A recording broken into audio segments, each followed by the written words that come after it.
A service of KIBMradio.com, the Internet's home for an all old-time radio.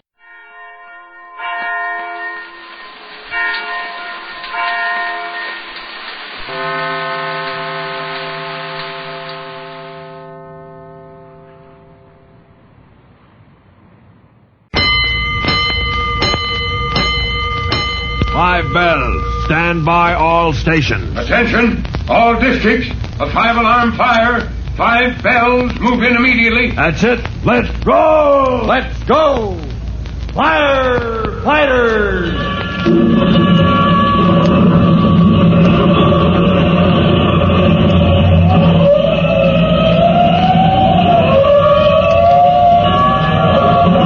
Presenting Firefighters, the true-to-life story of our unsung heroes who stand ready to ride by day or night against our most murderous enemy, the demon of fire.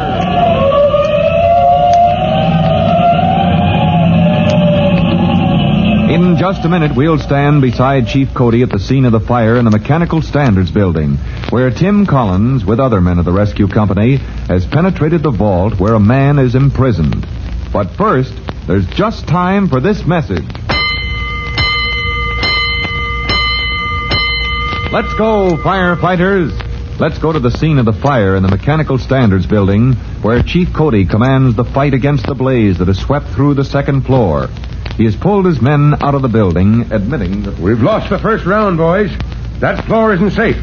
Pull out. We'll fight her from outside. But the chief is waiting for just the right moment to close in, and has ordered the engine companies to pour tons of water through the windows from outside, using his aerial ladders as water towers. And now he hails a member of the rescue company. Trouble! Private trouble! Get down into that basement. Tell Captain Jellybone is trying to pull out. I want those men out of there now. I'm on my way, Chief. Kavanaugh! Lieutenant Kavanaugh! Yo! Kavanaugh, watch that wall. Watch for a sign of cracking. Let me know when she's going to collapse. Okay, Chief. First aid. All first aid men stand by. We have men in that basement. They may be shot. And while Chief Cody watches for the first warning sign that the ruins of the second floor are about to crash down, carrying the whole internal structure of the building into the basement, Tim Collins, with Captain Jellybone and Smokehead McBride of the rescue company, has reached his goal, the vault where Mr. Lawley is imprisoned. Well, the window's cleared away, Captain. Just room for me to climb through if I go head first. Now, don't snag yourself on what's left of those iron bars, Hooksy. Yes, sir. Get out of your coat and boots. I'm going to sink. He's going to sink? What's he talking about? Going to sink? Flash your light into that vault, Smokehead. Help. Somebody help. Oh, good grief. That vault is full of water almost up to the window level. Pouring down from above, Collins. Yes, sir. Tons of water, Chief. Cody is throwing into the second floor. Pouring down the air ducts into that vault. All right, mister. Hang on to those pipes. I'm coming in. Give me a leg up, Smokey. No time to lose, Collins. The safety doors at the head of the basement stairs have given way. Huh? Well, how do you know? I didn't hear it. Can't you feel, Collins? Huh? Water. Water underfoot. Well, this corridor's filling up, too. Get that man out before we all have to swim for it. All set? I'm balanced on the sill. Now give me a shove, Smokey. All right, Collins. Hey, you smokehead, what do you think I am? A diving beauty? Come on now, show us how fast you can swim. It's all right, mister. It's all right, somebody's here. Hey, let's have some light, Captain. All right, there you are, Hooksy. In the corner, hanging onto those pipes. Yeah. Now you can let go of your grip, mister. No. Mustn't let go. Look, it's all right. It's all right. I'm going to get you out of this private swimming pool. We'll drown. Everybody drown. Here, put your hand on my shoulder. Now, come on. It's your only chance. Snap out of it, mister. You're safe. If you let me save you. Save me. Can you? Will you? Come on, mister. Come on. This is the fire department. You're safe now. Let go those pipes. Fireman came to save me. He's almost out of his head, Captain. Got a grip on those pipes like iron. I'll have to pry him loose if I... Ow! What's up? Are you all right? Yeah, it's okay. He just shifted his grip to my shoulder. Who'd think he had so much muscle? Oh, that's the only reason he's still alive. Yeah. Well, we're coming out. Stand by to catch him. Step on it, Hooksy. The tide is rising out here in the corridors. I'm up to my knees already. All right, here he comes. Like shoving a sack of meal through a porthole. Well, keep down, boy. Smokehead has his head and shoulders. Well, here's the rest of them. There. All right, Smokehead. I'll get that man over your shoulder. Get him outside. Hey, Chase to pull out. Who's that coming? Covo! We've got our man. Help Smokey carry him to the ambulance. All right, give me a... Now, Collins, can you make it? Collins? Yeah, coming out now, Captain. Another minute and I can swim right through this window. All right, now give me a hand, sir. All right, now swing around, Hooksy. That's it. Come on. Come down. Feet first. Like this? Yeah. That does it. Here, grab your coat. Throw them away. Got it. Yeah, my boots. I got to empty them out. Maybe. No fish in them yet. Hooksy, you're in, all right. Yeah, sir. In water up to my waist. But... Oh, you man. Never mind now. I'll tell you later. Here, get a hold of these gas tanks. Yeah, where's the burner? We cut the bars out of the vault window with. Well, I've got it. Come on, let's go. Yeah, what about the axe? We can't find it on this black water if we... Let's go, son.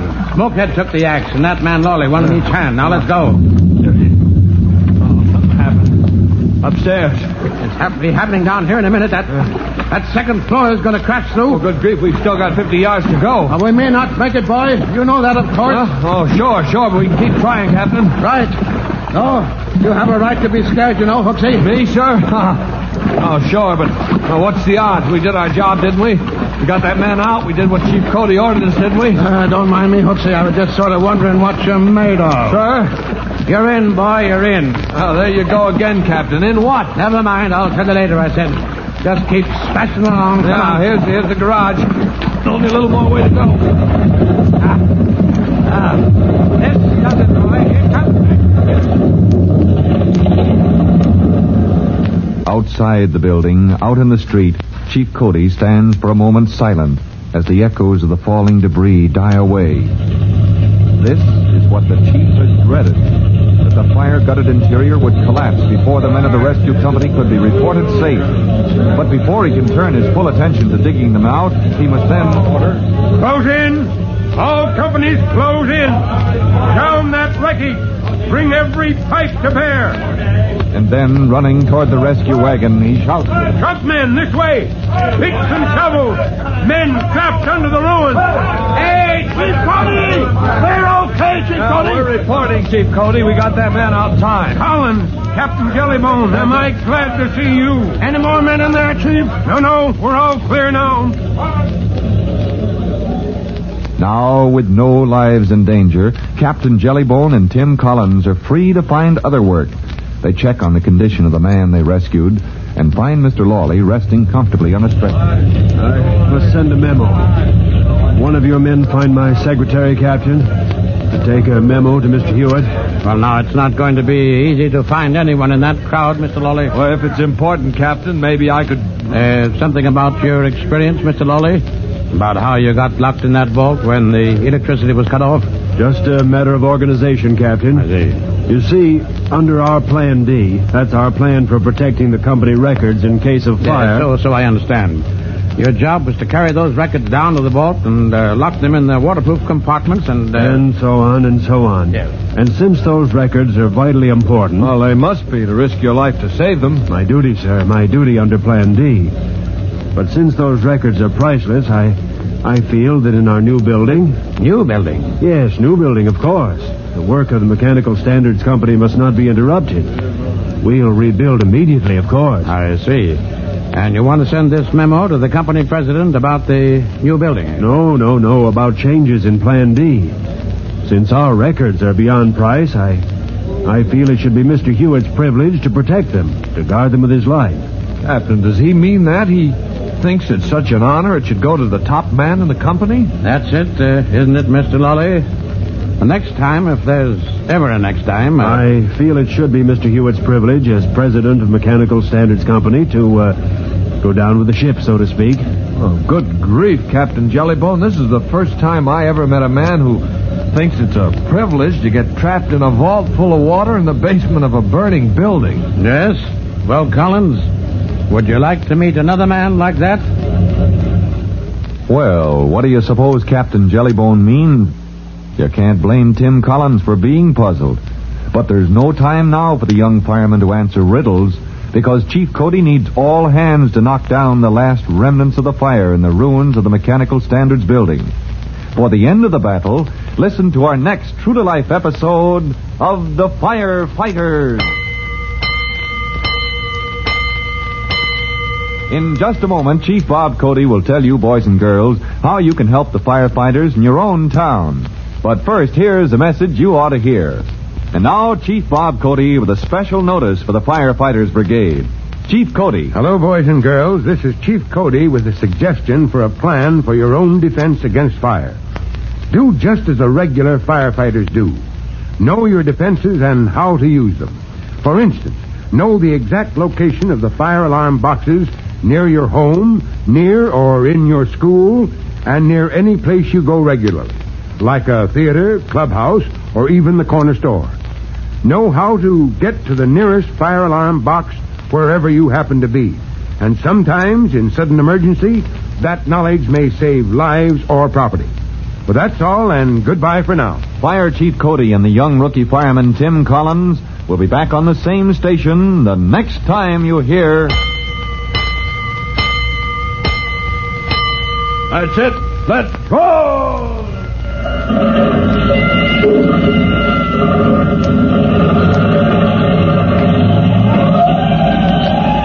Let's go! Firefighters!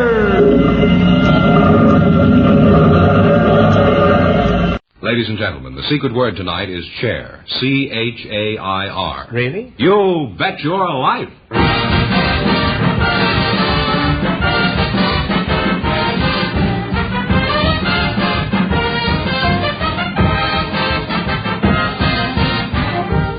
More than 3,000 DeSoto Plymouth dealers of America present Groucho Marx in You Bet Your Life, the comedy quiz series produced and transcribed from Hollywood.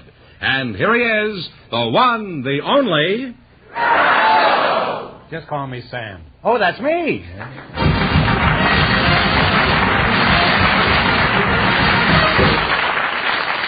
Well, here I am again with $3,000 for one of our couples. What have you got on the agenda, Mr. F.? Well, Groucho, we have a jockey and a librarian for you first tonight, and I'd like you to meet them right now. Miss Margaret Light and Mr. Eric Guerin, come on in and meet Groucho Marx, will you? Well, welcome for the DeSoto Plymouth dealer. Say the secret word and you'll divide $100. It's a common word, something you use every day. Thank you. A librarian and a jockey, eh? Eric Guerin, is that right? Guerin. Guerin, you're a pretty well-known jockey, especially in the horsey set, aren't you? No? How tall in the saddle are you, Eric? About 5'4". 5'4". How much do you weigh, well away? Well, most of the time around 115. 115. Well, I'm happy to have you here. You're the first contestant we've ever had here who I could lick. Mrs. Light, you're a librarian? Yes, sir. Where are you from? Originally from Salt Lake City, Utah. Mm-hmm. What is your hometown, Mr. Guerin? Maringouin, Louisiana. Eric Guerin from Maringouin? Sounds like a label on a jar of marinated herring. Shake well before using. Who do you work for, Mrs. Light? I work for the Los Angeles County Public Library. Oh, you're a librarian, huh? Yes. Let's see. Where is your library located? Well, it's in not any special place. We move from time to time, about 4 or 5 times a day. You're certainly on the move, all right. You're not a librarian. I think you're a bookie.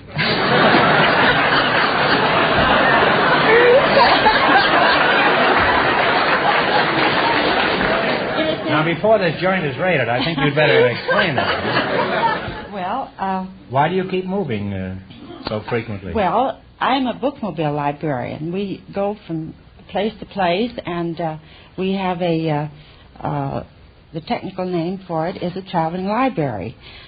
We are... what did you say? A bookmobile? A bookmobile or a traveling library. On this show, it's a DeSoto-mobile. Right? Now, Eric, let's talk about your work. How long have you been riding? About 11 years. Mm-hmm. Have you ever won any races? Yeah, I've won a few, about 700 or 800. You mean you're always out in front of the others, eh? Not all the time. You should run last sometime. You'll get an entirely different picture of horse racing.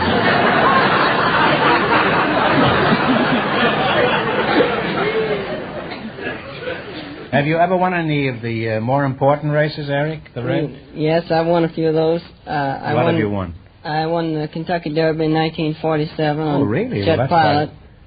On Jet Pilot, huh? Well, go on, neigh for the people, will you? How much did you get for winning the Kentucky Derby? Well, the race was worth about $100,000 to the winner, and I got 10%. And how long did it take you, this race? About 2 minutes, 6 seconds. That's life for you. Eric rides 2 minutes and gets $10,000. The horse does all the work, and all he gets is a kick in the ribs. And they keep talking about horse sense. Now, in just 1 minute, you're going to play Bet Your Life for a chance at the $3,000 question. Right now, I want you to pay attention to something of unusual importance. Say, Groucho, I saw you drive by the other day. I want to compliment you on your good taste. Oh, that. Fenneman, have you ever seen such beautiful lines? Well, you got me wrong, Groucho. I was referring to your new convertible. Your new DeSoto Fire Dome 8. Man, what a dream. Whose dream is this, Fenneman? Folks, I just want to say I've owned a lot of cars in my day, but I've never had one that could even remotely compare with the new DeSoto. I hope you'll see and drive the new DeSoto Fire Dome 8 real soon. Yes, friends, go to your DeSoto Plymouth dealers tomorrow. That's the place to see and drive America's most talked-about new car. The new DeSoto Fire Dome 8, bringing you that mighty 160-horsepower V8 engine that gives you smooth, surging power in all speed ranges. Sensational power steering that makes turning the wheels effortless even when parking. Power brakes and scores of other great features that add up to the car you've always dreamed of owning. Remember, it's at your DeSoto Plymouth dealers. Stop in tomorrow. And when you do, tell them Groucho sent you. See it, drive it, and you'll want the new 160-horsepower DeSoto Fire Dome 8.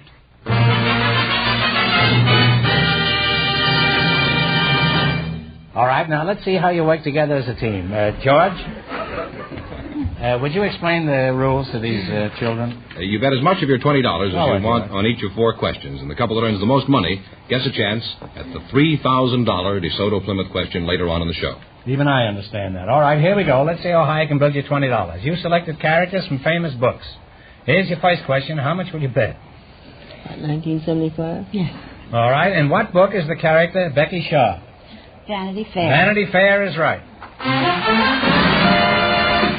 Well, you're off to a great start. You have $39.75. Funny, I always thought that was a magazine. Remember, you're going for $3,000 tonight. Now, how much of your $39.75 you're going to bet this time?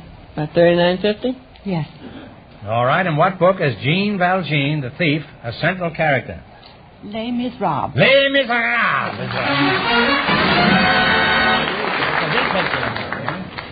All right, how much do they got? I'm a little behind here. Well, 79. Well, together we make this $79.25, right? Fenneman is the best-dressed cretin I've ever seen. All right, and what book? How much you going to bet? Let's make it easy. 79. Yes. Thank you.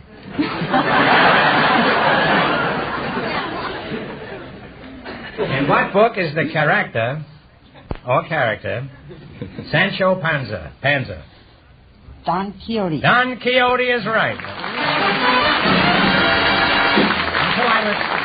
Until I was 40 years old, I pronounced that Don Quixote. You now have $158.25.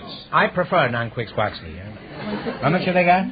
Shoot the works. $158.25. Shoot the works. The whole thing? Yeah. Everything? Parlay Coming it down the all. stretch, huh? All right, here we go. Hawkeye was the guide in what famous book? One of Robert Louis Stevenson's. Talk it over. Let me see. Do you know the Hawkeye? Oh, let's see. Robert Louis, Hawkeye. Some book. Yes. Sorry, I didn't know. I'm sorry, but it's The Last of the Mohegans. Oh, yes. It was so obvious that you just stumbled right over it. Well, lost you have nothing? Well, it makes it easy for Fenneman, but difficult for you. But nobody leaves here with nothing. I'm going to give you one question. You get it right, and we'll bring your winnings up to $25. Who is buried in Grant's tomb? Grant? General Grant is right, huh?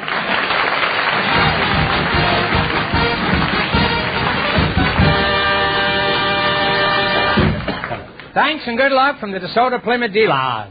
Groucho, the next couple to try for the $3,000 was selected from our studio audience just before we went on the air. They're Mrs. Wilma Pickert and Mr. Donald Park. Folks, come in and meet Groucho Marx. Well, howdy doody. Welcome to You Bet Your Life. Say the secret word and you'll divide $100. It's a common word, something you use every day. Mrs. William Pickett and Mr. Donald Park. Mrs. Wilma Pickert. Mrs. What did I say? You said William. William. Well, it's possible, isn't it? Mrs. Wilma Pickett. I prefer William myself. Mr. Park, where are you from? Bakersfield, California. Bakersfield, California, huh? Yes, sir. Mighty hot up there, isn't it? Yes, it was. It was. How long since you've been there? About 40 years. 40 years.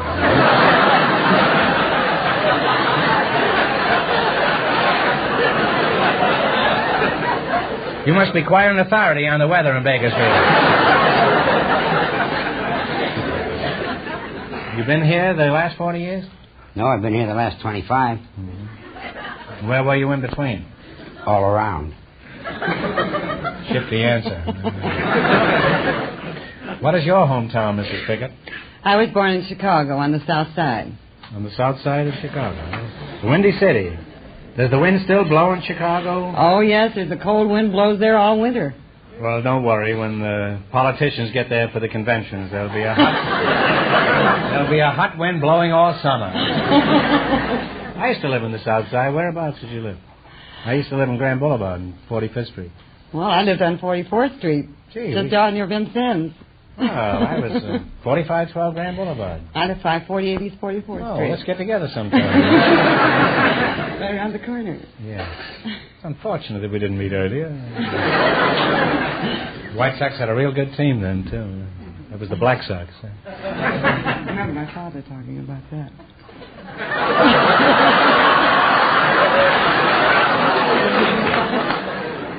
Well, I heard it from my father, too. As a matter of fact, my father was one of the Black Sox.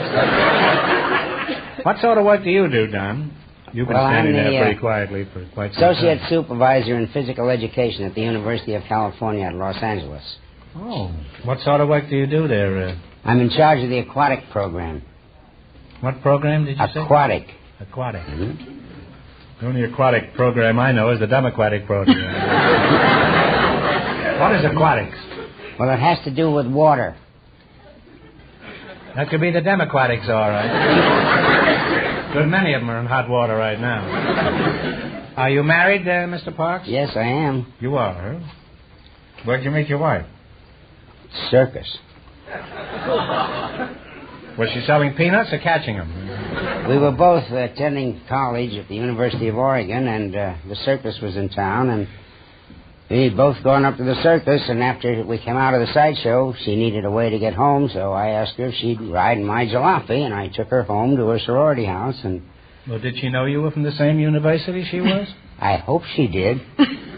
Well, did you ever find out? Well, yes, I found out later. It's a kind of a promiscuous approach, isn't it? Well, not in those days. You mean those were the wicked days? Well, things have quieted down? I wouldn't say that. They've only quieted down for you and I, Mr. Parks. Well, they have slowed up, I'll admit that. Yes, I don't know whether they have, but we have. That's right. How did you meet Mr. Pickett, Wilma? Well, I was in the Army, and he was in the Army. And I was sent out on very secretive orders and discovered that I was at Los Alamos, New Mexico, at the Atomic Energy Commission. everyone who was stationed up there went through quite a bit of security process, and there was an MP who was assigned to each group who were taken into security. And he was rather a nice-looking MP. He had on a white hat. He had beautiful eyes. You had a white head, did you say? White. One of these white metal hats on his head. And I was assigned to Dr. Robert Oppenheimer's division. Oh. And was this long division or short division? He was the leading scientist at the Atomic Energy Commission. Oh. In fact, he's been credited with having perfected the atomic bomb. Nice of him. Huh? Account of him, I had to get 4 bottles of water in my house. And a flashlight. And a fire extinguisher. And 11 cans of tomato juice. That's my equipment in case war breaks out. What kind of a life did you lead at Los Alamos? Oh, it was perfectly horrible up there. You see, it was practically an empty reservation. There were no movies, no entertainment. In fact, there just wasn't anything to do. Well, I'm sure you could have found something to do. You could have gone fishing, you know. I understand at Los Alamos the fishing was very good, especially the nuclear fishing. No groaning, please. I disliked it just as much as you did. Huh? Now you're going to play You Bet Your Life. You beat our other couples, you'll get a chance at the $3,000 question. I can't tell you how much you have to win, but George is going to remind our listeners. The first couple lost all their money, so these people have a clear field. And the secret word is chair. Here we go. Let's see how high I can build you $20. You selected sporting terms. Now, here's your first question. You have $20. How much will you try? What do you want to bet? 19.5. 1950? Mm-hmm. All right, let's try it. 1950. In what sport is the expression dormy used? Golf. Talk it over. Golf. Golf. Golf is right. Got to squeeze it out of him. You're on your way with $39.50. Remember, you're going for $3,000 tonight. Now, how much of the $39.50 you're going to try this time? Let's shoot the 39. Okay. $39. In what sport is the expression a split used? Bowling. Bowling is right. You now have $78.50. And here's your third question. How much of this sum are you going to try? 78. 78. In what sport is the expression shuss used? S-H-U-S-S.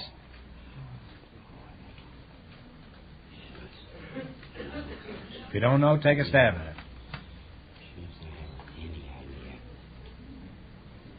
If you don't know, guess. Take a guess. I don't know. I haven't any idea what shuss is.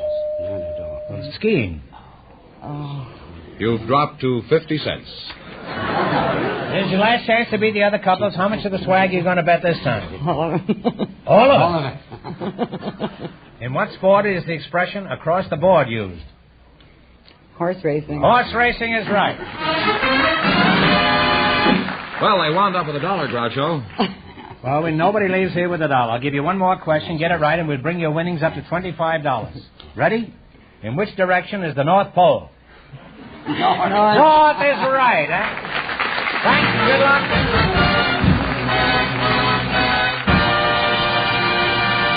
Thanks and good luck from the DeSoto Plymouth dealers.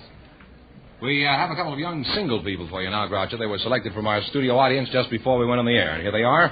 Miss Nina Moeller, Mr. Jack Wright. Will you come in here and meet Groucho Marx, please? Right here. Well, welcome, youngsters, for the DeSoto Plymouth dealers. Say the secret word and divide $100. It's a common word, something you use every day. Mrs. Nina Moeller and Mr. Jack Wright.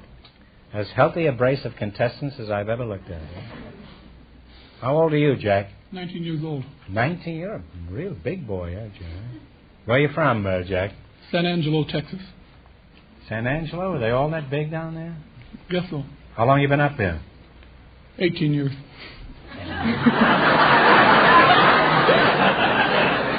Did you arrive under your own power? Well, no, I was courted by my mother. You were courted by your mother? Well, I mean accompanied by my mother. Oh. What sort of work do you do? I work for Beacon's Van and Storage Company. Oh, you're a moving man, huh? Yes, sir. Well, from the looks of what's standing next to you, I think I can guess the direction you're going to start moving. But you better move fast, boy, if you want to be there fastest with the mostest. Nina Mahler, is that right? No, it's Müller. It's what? Müller. How do you spell it? M-U-L-L-E-R. M-U-L-L-E-R. What kind of a letter is It's Ö. It's an O with a line through. Oh. It's pronounced Ö. Well, yourself. Huh? I'm not familiar with that line, but I'd say the rest of your line should be pronounced with an exclamation point. How old are you, Nina? I'm 19. 19, huh? Are you married? No. Where are you from? Denmark. Which part of Denmark? Norway or Sweden? I live outside Copenhagen, near the Øresund. Oh, I know the Øresunds very well. Get married. What is the Øresund? Well, it's one of the straits between the Danish islands. Is that anywhere near Dire Straits? I've been in Dire Straits for many years. It's an intellectual joke. It's nothing. Eh? Now, Jack, could you get interested in Miss Müller? With the umlaut or the umlaut? Sprechen Sie Deutsch, Miss Müller? Well, a little bit. Nein, ein bisschen, yeah. Mm-hmm. Could you get interested in Miss Müller? Oh, no. I think it wouldn't be hard. All right, he's beginning to make his move already. Let's talk about the moving business. For example, what kind of things do you move? Well, we move anything just to fasten down.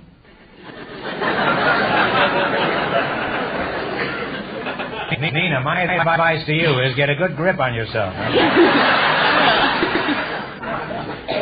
What are the requirements for your job, Jack? Well, there's a little joke around the warehouse that you got to have a strong back and a weak mind.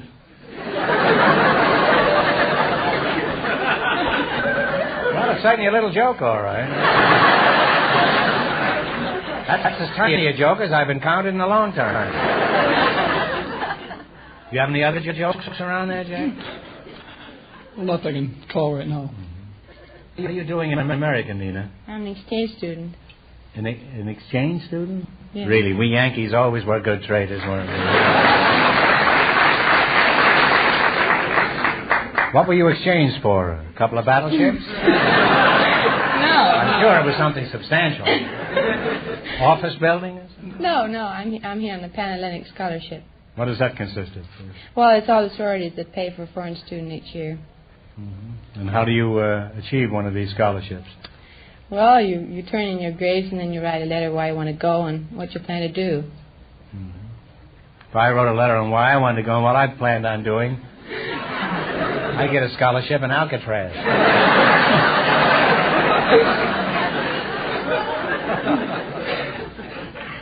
What school are you attending? USC. Somebody out there from Stanford. Now, Nina, as I've been looking at you, a thought occurs to me. I may have a strong back and a weak mind, but I do get thoughts occasionally. I imagine a pretty girl like you gets lots of attention from members of the other sex. Well. How do you refuse a date when you want to reject her? Oh, I don't know. If I really don't want to go out with him, I'll make up some excuse about having a test. Well, let's assume for the moment that this fellow is a persistent Lothario and kind of relentless on the prowl. Well, the second time I tell him that I had a date with another fellow. Suppose this fellow refuses to be discouraged and asks you for the third time. Well, and then I tell him again that I had a date with another fellow. And the fourth time, this fellow I'm thinking of never gives up. Well, if he hadn't caught on by then, he must be pretty dumb. That's true. I know this fellow, and he is pretty dumb. But he's got a mighty strong back. Well, you're a lovely couple, and if anything develops between you two... I'll let you know.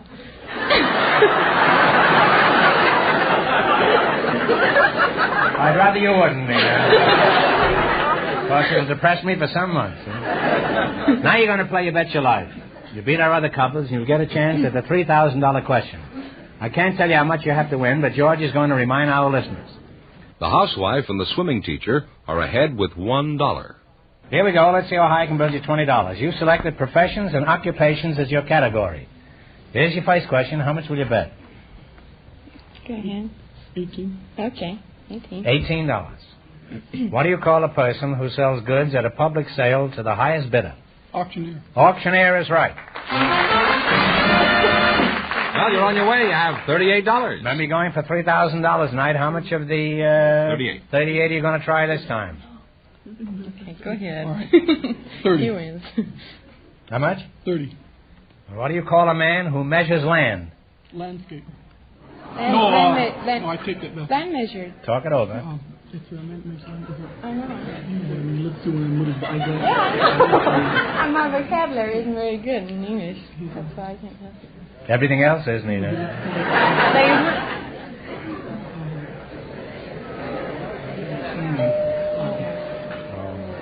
He knew it, but he just couldn't think of it, that's all.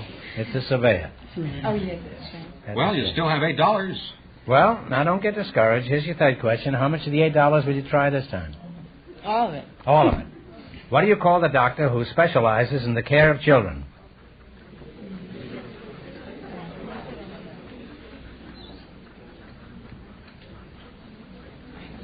I don't know it in English. I'm sorry.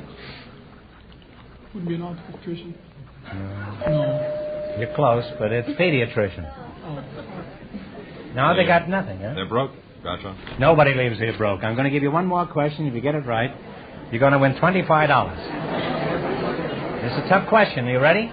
Okay. What kind of shoes does a horse wear? Horse. Horseshoes is right, Groucho, the housewife and the swimming teacher with $1 get the chance in just 1 minute of the DeSoto Plymouth $3,000 question.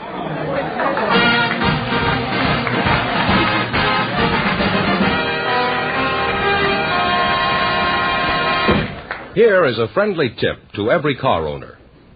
Only skilled hands, only expert mechanics using scientific equipment should ever be allowed to touch the engine of your car. That's why you should take your car for service to a DeSoto Plymouth dealer. In a DeSoto Plymouth dealer's shop, there are master technicians, men with the experience and know-how. Not only are they experienced, but these men are kept up to date on the latest techniques of servicing your car. Recently, over 6,000 DeSoto Plymouth dealer mechanics from coast to coast attended 252 special refresher training schools to study the latest factory methods and up-to-the-minute service techniques. Their periodic training pays off for you, because you can thereby rest assured that at a DeSoto Plymouth dealers, you get the very finest service you can get anywhere. Highly skilled men, the most modern tools and equipment, and quick access to the right factory-tested and approved replacement parts. Those are three things you can always count on at a DeSoto Plymouth dealers. For all this efficient attention, and for the courtesy and promptness that goes along with it, you pay a price that's fair. So, to keep your car in tip-top condition, take it now where you see the famous sign of better service, the friendly sign of a DeSoto Plymouth dealer.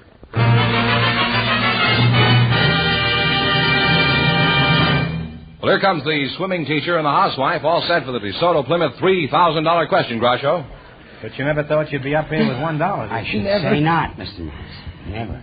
All right, here we go for $3,000. I'll give you 15 seconds to decide on a single answer between you. Think carefully, and please no help in the audience. Here it is. On a hill north of the Spanish town of Granada is the famous palace and citadel of the Moorish kings. For $3,000, what is the name of this famous place? Talk it over.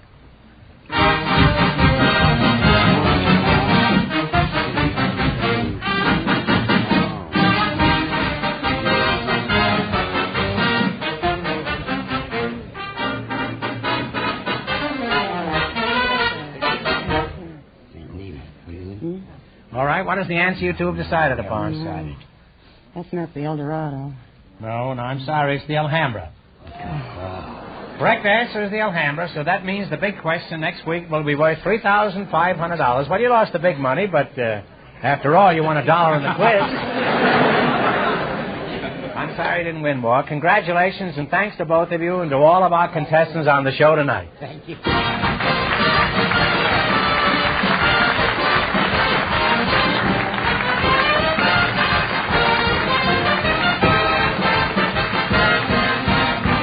Be sure to tune in again next Wednesday night at the same time for the Groucho Marx Show, when the big question will be worth $3,500. And don't miss Groucho's television show, also presented by the DeSoto Plymouth Dealers of America.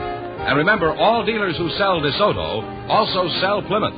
2 great cars, both products of the Chrysler Corporation. And when you drive in, tell them Groucho sent you. Good night, folks, and remember, see the DeSoto Fire Dome 8 tomorrow.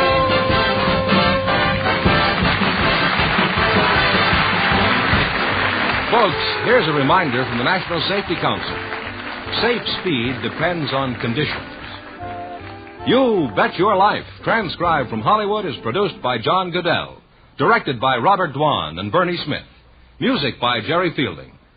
This is George Fenneman signing off for the more than 3,000 DeSoto Plymouth dealers from coast to coast.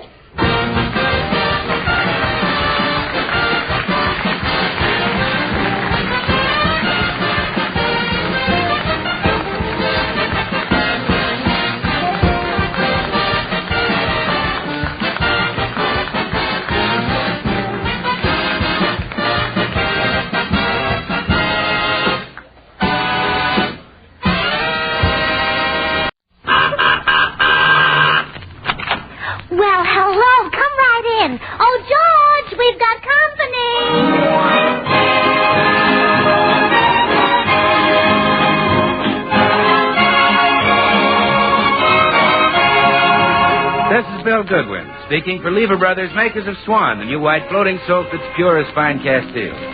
Well, it's Tuesday night again, time for another pleasant visit with George Burns and Gracie Allen and their guest, the co-producer and star of Universal's picture, Flesh and Fantasy, Charles Boyer, with Jimmy Cash, Felix Mills, and his orchestra. And now, meet the people who live in the Burns house, George and Gracie.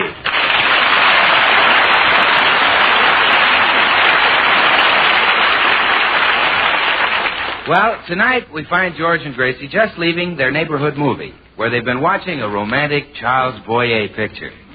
Gracie is still under the spell of her screen idol. Gracie, could you walk a little faster? I said, could you walk a little faster? If you wish, Charles. Gracie, I'm George Burns, your husband, remember? I'm not Charles Boyer. Oh. Well, that's life. Come on, I want to stop in the cigar store. Oh, my, I'll never get over the way Charles Boyer kissed Barbara Stanwyck. I wonder how it feels to be kissed like that. As soon as we get home, I'll show you. Mama's little dreamer.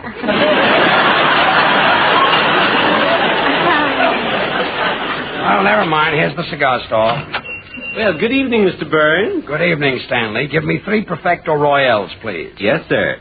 Why, hello, Mrs. Burns. Hello, Stanley. My, you're looking positively radiant tonight. There's a sparkle in your eyes and a glow in your cheeks that only a man could put there. It was a man, Stanley. Well, there must be more to Mr. Burns than meets the eye.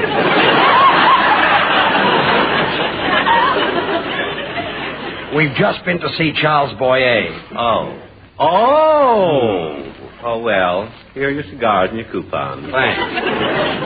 Gee, how do they do it? 3 top-notch cigars for a nickel and coupons, too.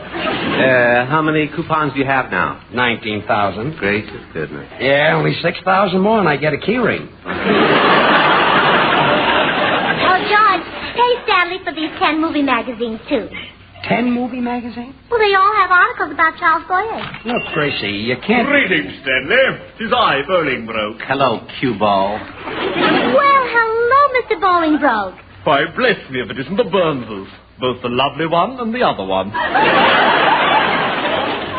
Well, this is a most fortuitous happenstance. It is? Yes. I have great news for you, dear lady. The Bolingbroke Little Theatre is about to open its winter theatrical season. I shall want you as my leading lady, naturally. Oh, naturally. Say, wouldn't it be wonderful if we could get Charles Boyer for my leading man? Oh, sure. You could get him easy for around $25,000. Well, George, we wouldn't have to pay him a cent. He's free French.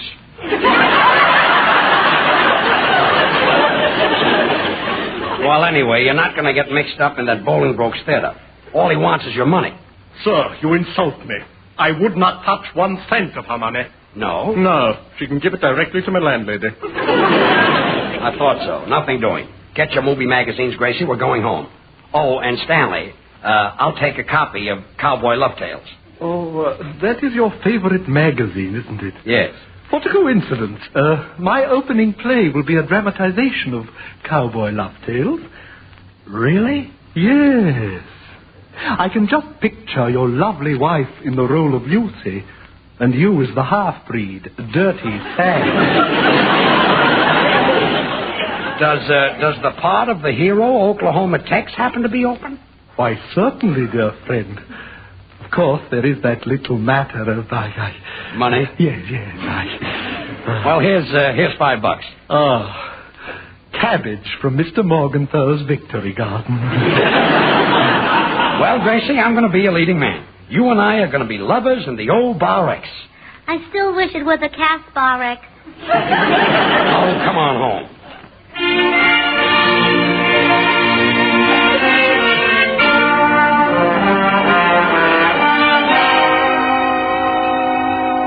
Gracie, it's 1 o'clock in the morning. Put away those silly movie magazines and let's get some sleep. But, George, did you know that Charles Boyer was awfully bashful as a boy? Oh, turn out the light. It says here he didn't get his first kiss until he was 19, and even then he wasn't thrilled.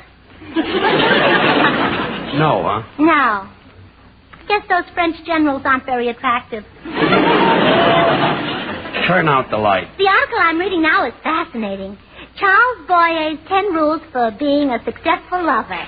Turn out the light. That's the first rule.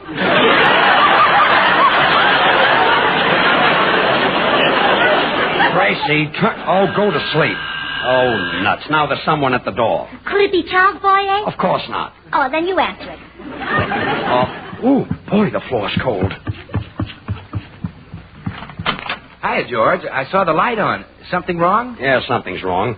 I want to sleep, and Gracie wants me to listen to Charles Boyer's advice on love. Oh. Well, let's face it, Daddy. You can use it. Now, look, funny man. No, I'm serious, George. You husbands get so you take your wives for granted. You forget the little niceties that mean so much to a woman. What do you mean? Well, take today, for example. Did you tell Gracie you loved her? Well, no. Well, did you tell her how pretty she is? No. Did you tell her Swan is 4 soaps in one? Now, Bill. Well, that's music to a woman's ears, George. Here's a white floating soap that's tops for her bath or complexion, wonderful for bathing the baby, and perfect for dishes and light laundry. 4 swell soaps in one, a great wartime buy. Bill, I'm in no mood to stand here on my bare feet at 1 o'clock in the morning and blow bubbles with you. Well, okay, I was just trying to help get Gracie to love you. Well, Gracie does love. Doesn't she? Well, there's one sure way to find out. Oh. First, you fill the sink with dirty dishes. Dishes? Yeah, sure. Now, you stand beside the sink and tell Gracie she can have her choice. She can either wash the dishes with Swan or kiss you. Now, Bill... And if she takes you, brother, that's love. Good night, Bill. George, that's a real test. Gracie knows those long-lasting Swan suds help make washing dishes a cinch. Bill, have you ever been kicked with a barefoot? And she knows Swan is so mild and gentle you don't have to worry about rough dish-panty hands. I have very sharp toenails. Good night, George. Good night, good night. Bill, it's you. Oh, hello, Gracie. Oh, listen to what I just read about Charles Boyer. It seems that years ago in France, a man named Pierre Dumont befriended him. Good night. I'm going to bed. Yeah, good night, Good dear. night. Good night. Well, this Dumont has a daughter named Marie who lives in America now, and Mr. Boyer has been looking for Marie so he can repay his debt to her father. Marie? Say, I'm engaged to a girl named Marie. Is her last name Dumont? Well, I didn't catch her last name. Oh, gee, I wish I were Marie Dumont. Then Charles Boyer would be glad to play my leading man. Say, why wouldn't I be Marie Dumont? Oh, Gracie, you wouldn't. Oh, wouldn't I? Oh, I wonder what time Frenchmen get up in the morning.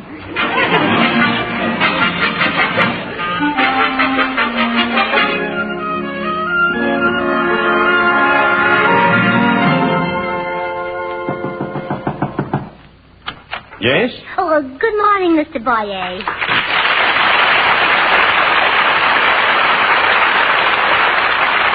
Is there something you wish? Pardon me? Is there something you wish? Oh, but don't you recognize me, Mr. Boyer? No, I'm sorry. Oh, I'm little Marie. You know, Marie Dumont. No! Yes. You are actually the daughter of my dear old friend? Beaucoup, why not? Oh, mais c'est merveilleux. Entrez dans ma petite Marie. Je vais presque abandonner l'espoir de vous retrouver. Vous voilà, mais c'est magnifique. Well, somehow I knew you'd say that. Asseyez-vous, mon petit. Racontez-moi. Il y a longtemps que vous êtes en Amérique. Qu'est-ce que vous faites? Où habitez-vous? Well, yes and no. Why don't you speak to me in French, Marie? Oh, well, I've gotten in the habit of speaking American. You know, this country is full of Americans. Still the same, Marie. As a girl, you always made a little jokes. I did? Yes, you told terrible fibs. Oh, I guess I haven't changed a bit. Well, you were quite small when I saw you last. But I seem to remember that your hair was black. Well, they have beauty shops in America. And I thought your nose was longer. They have plastic surgeons, too. Oh, and instead of blue, I thought your eyes were brown. Wonderful country, isn't it? Perhaps my memory fails me. It's been so many years since I held you on my lap. You used to hold me on your lap? But of course, don't you remember? No, darn it. Well, now I want to hear all about your dear papa. How does he look? Papa? Well, let's see. How long since you've seen him? 15 years. Well, he looks 15 years older. Distressing, but it could happen to anyone. Poor Papa. He's gotten very gray. Gray? Well, that's strange. 15 years ago, he was completely bald. Well, so much for Papa. But how could a bald man become gray? Oh, you're talking about his hair. Yes. Oh, I was talking about his complexion. A gray complexion? Not so good either, huh? Oh, very bad. Well, so much for Papa. Well, my friend sounds like a sick man. Has he given up his hobby? Oh, no. He's sick in bed, but he keeps up his hobby right in his bedroom. Oh, that's amazing. Why? Well, his hobby is raising goats. Well, so much for Papa. Well, another thing I would like to know about him. Well, Mr. Boy, I hate to change the subject. Why don't you change it? Oh, I understand. It troubles you to speak of poor Dumont. Well, it certainly does. Let's speak of me and the play I'm going to be in. Oh, so my little Mary has gone on the stage. Oh, yes, and I'd love you to be my leading man, would you? Well, please do it for me. You play the hero, Oklahoma Tex. Oklahoma Tex. Yes. Oh, say you'll do it.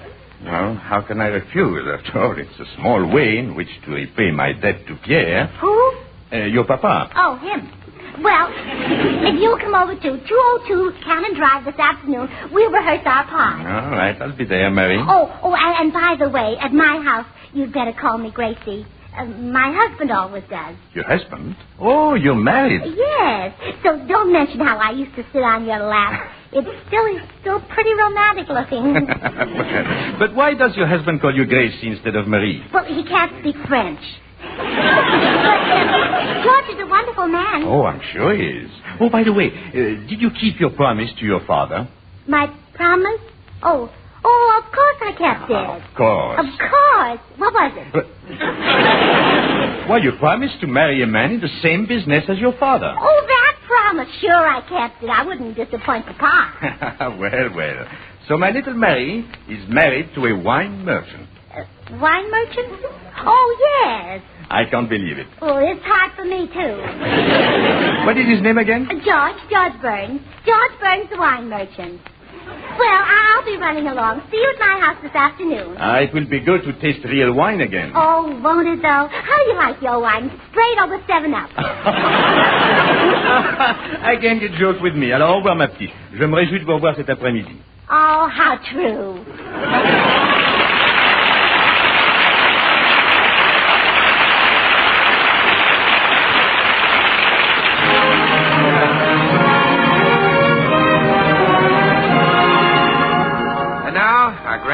singer Jimmy Cash with Felix Mills in the orchestra. The tune that Jerome Kern favored from Showboat, the beautiful Why Do I Love You? I'm walking on the air, dear, for life is fair, dear, to love. I'm in the seventh heaven, there's more than seven, my heart is covered.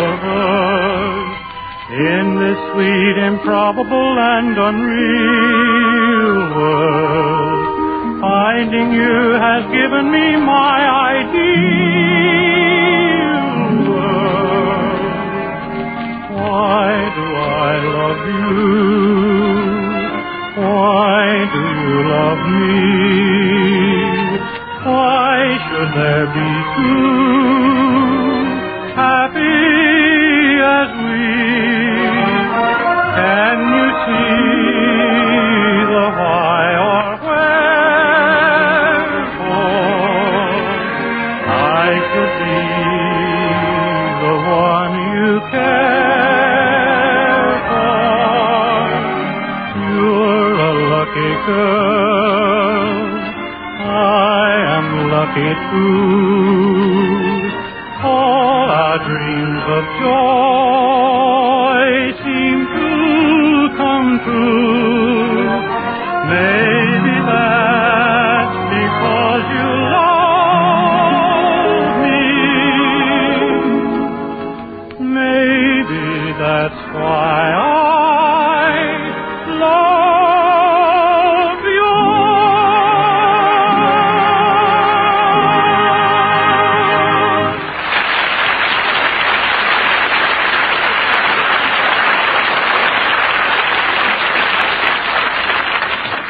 Well, Charles Boyer has just arrived at the Burns home, still under the impression that Gracie is the daughter of his old friend, and that George is in the wine business.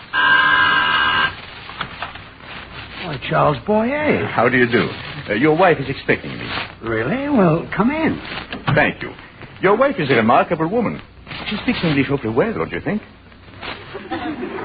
Why, yeah, I have no trouble understanding her. Oh, she told me about the business you're in. It must be fascinating. Oh, sure. We have our good years and bad years, of course. Well, naturally. I understand that 1927 was the finest recent year. 1927?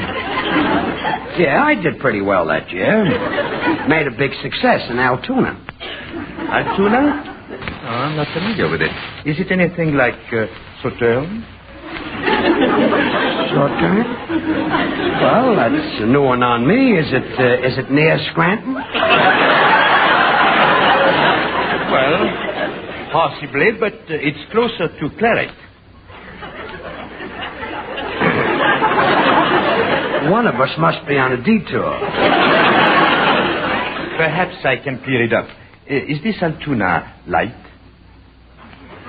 Well, it's light in the daytime, and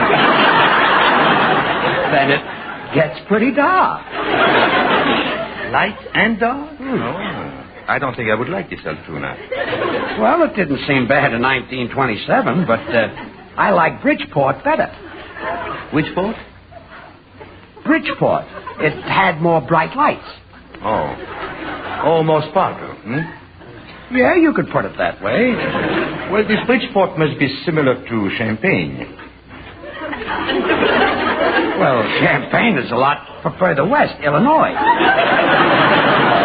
Oh, naturally, you mean the American Champagne. Oh, yes. Ever been in it? Been in it? Don't tell me people bathe in Champagne.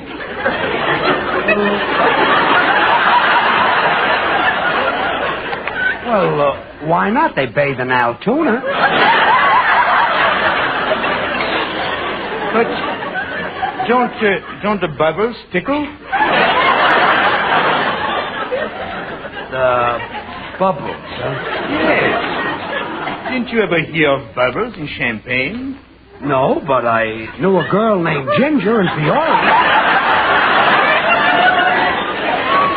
Now, look. I'm speaking of champagne, the wine. Now, you seem rather tense for a man who is in the wine business. I'm not in the wine business. Well, that's funny. Your wife told me that you... Well, Mr. Boyer, I'm so glad to see you. Gracie, did you tell Mr. Boyer I was in the wine business? Oh, no. I meant I used to be in it. I used to press the grapes with my little bare feet. But George was never in the wine business. Oh, what a pity. He could have made a fortune with those feet of his.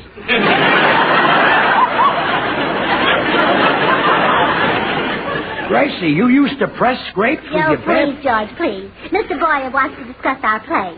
He's going to be my leading man, Oklahoma Tex, a rootin' tootin' cowboy. Now, never in my life have I rooted or tooted. Gracie,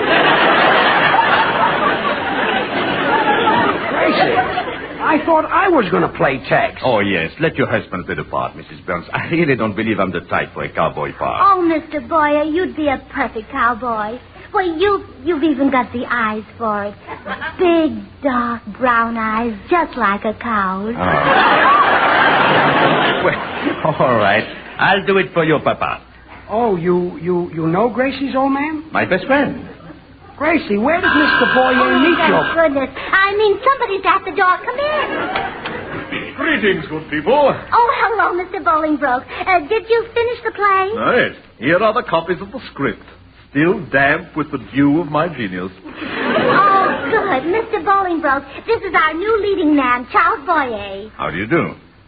Sir, permit me to assure you that it is an honor and a privilege to meet such a celebrated actor as Nigel Bolingbroke.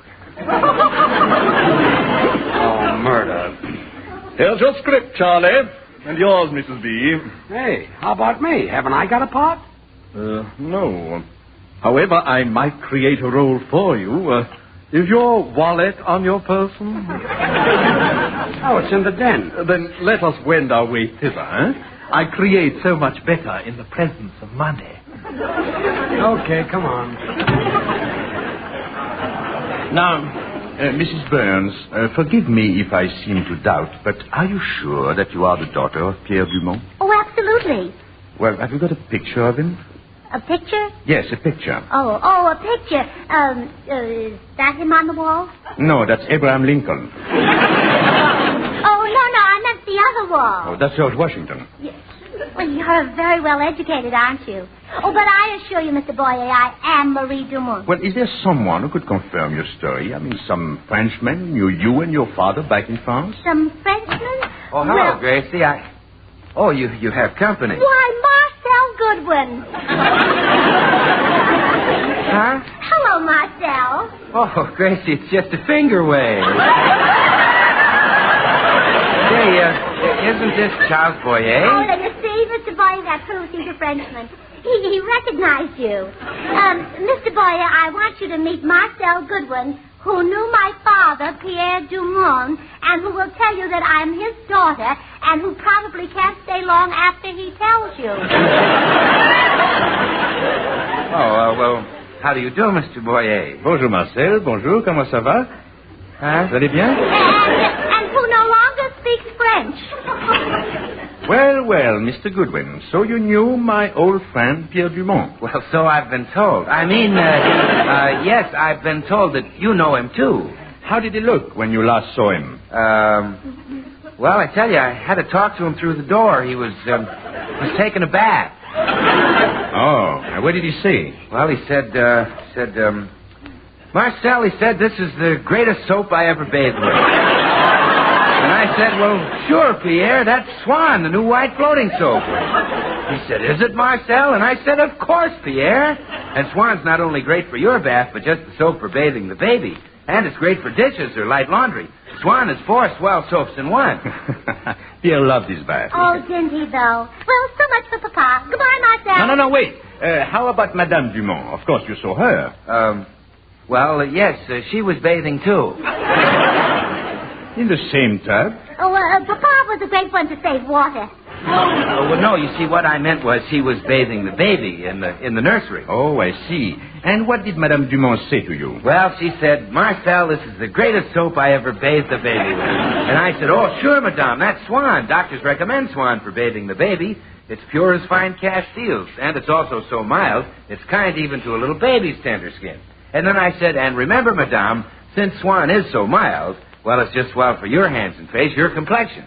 And she said, oui, oui. Oui, oui.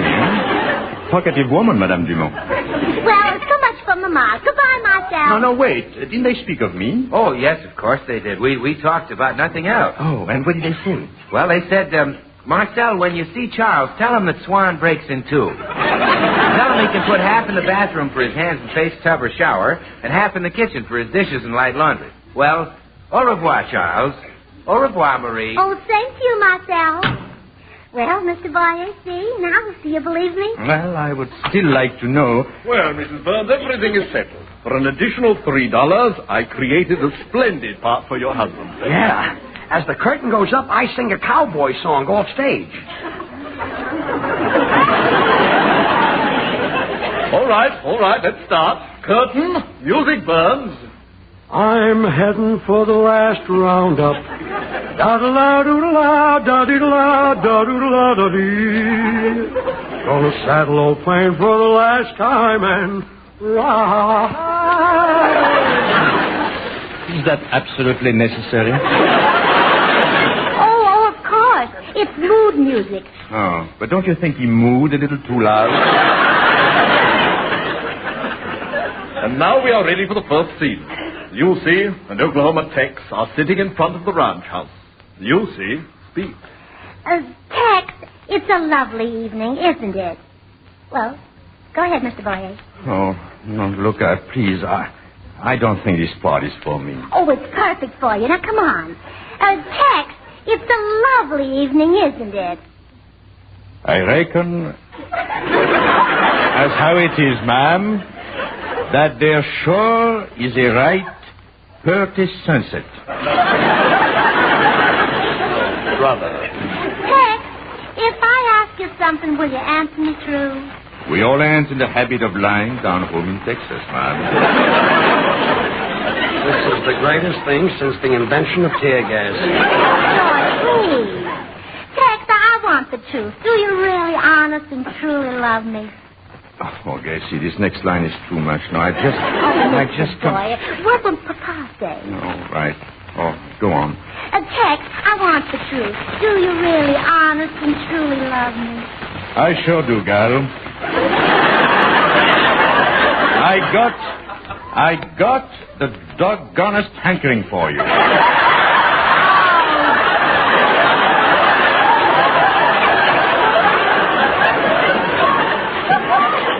Tex, I love you too. Yippee.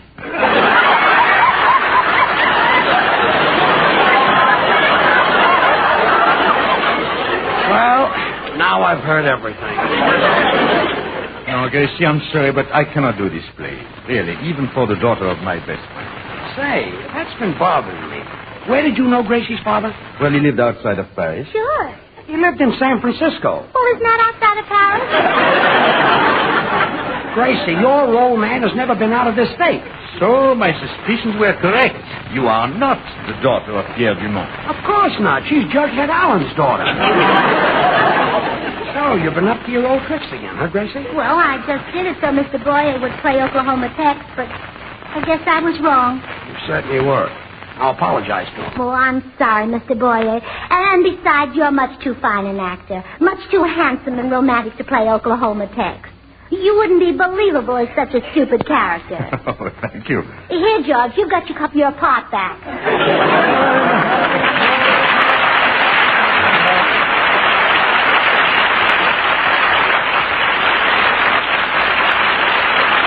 George and Gracie will be right back, so I'll just take a second to remind you that now is no time to let up in turning your waste kitchen fats into your butcher. They're desperately, urgently needed to make ammunition and for medicines to save the lives of our soldiers. So save those fats from your roasts, your frying, and your baking, and take them to your butchers. Thinking about it isn't enough. You've got to start saving those waste fats, and now. Do that, and you're taking an active part in this war. And now here's George and his ever-loving Mrs. Gracie. Oh, George, guess who's going to be on our program next week? Idol Lupino. Really? Yeah, and I'll tell you something amazing. Ida and I were in the tea room last week, and the fortune teller told Ida that she'd meet one of the most handsome and charming men in the world on our program next Tuesday night. Oh, Gracie, you know how those fortune tellers exaggerate. Oh, I don't know, George. Bill Goodwin is pretty cute.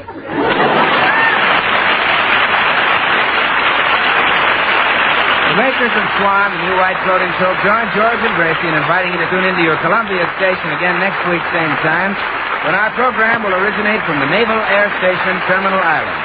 We'll have as our guest Ida Lupino the following week, Cary Grant. Remember, George Burns and Gracie Allen, CBS next Tuesday night. Now, till next Tuesday, this is Bill Goodwin saying, well, I Swan. How about you? Good night.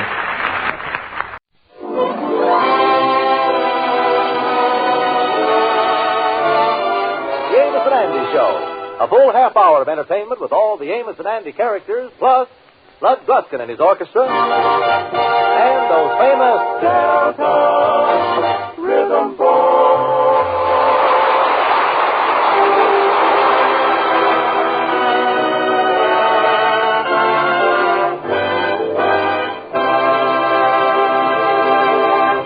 The Kingfisher's wife saw an ad in the paper for an insurance salesman. She called up and made an appointment for her husband to go down and apply for the position. He agreed to go, but he's made up his own mind to turn down the job. Right now, he's about to walk into the sales manager's office. Well, I'll get on in the office here and go through the motions, but I'll turn this job down so fast, make the man's head swim. Well, come in. Sit down, Mr. Stevens. Sorry I kept you waiting. Your wife phoned, said you'd be here. Well, ain't no use take up a lot of your time, Mother, because I assure that I ain't interested in whatever you got. I know that. Mr. Stevens, do you realize that selling insurance is one of the most delightful, the happiest, the most pleasant occupations a man could choose? Yeah, well, I'm glad you like it. Is the interview over now? Now, just a minute, Mr. Stevens. We need men like you. Well, you see, Mother, I got feet trouble. My dog's down there. See, I don't like to walk around, for one thing. Well, you could have an office. Stay there. Yeah, well, I'm going to tell you something else, Mother. I like my bed. I like to lay there in the morning. Perfect. Some of our salesmen do 90% of their insurance selling by telephone from the bedside. Yeah, but you got to wake up to do it, though, ain't you? As far as insurance is concerned, you being the head of the lodge, I would say you're in a very enviable position. Oh, sure. I got a lot of enemies down there. I know that. Once you sell your first policy, you do very little work. Then they start coming to you. You're getting warm now. Would they come right to my bed? Mr. Stevens, do you realize that our representative in the little town of Chicago made $796 last month? Do you realize that our representative in the village of Cincinnati made $852 last month? The township of Boston, $735. All these bed cases? I'm going to tell you that you can be not only a respected citizen, but one of the wealthy men of your community. Yeah, that sounds pretty good.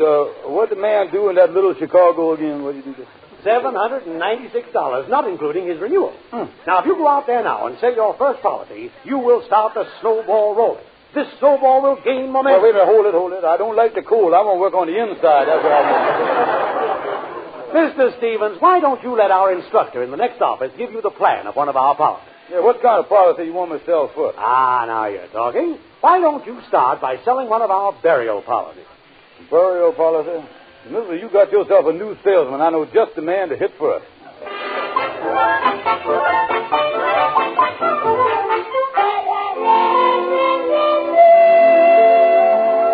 Come in, Kingfish. Where you been? I've been thinking about you. Well, it's about time, my dear brother, that you start thinking about yourself in time of sorrow.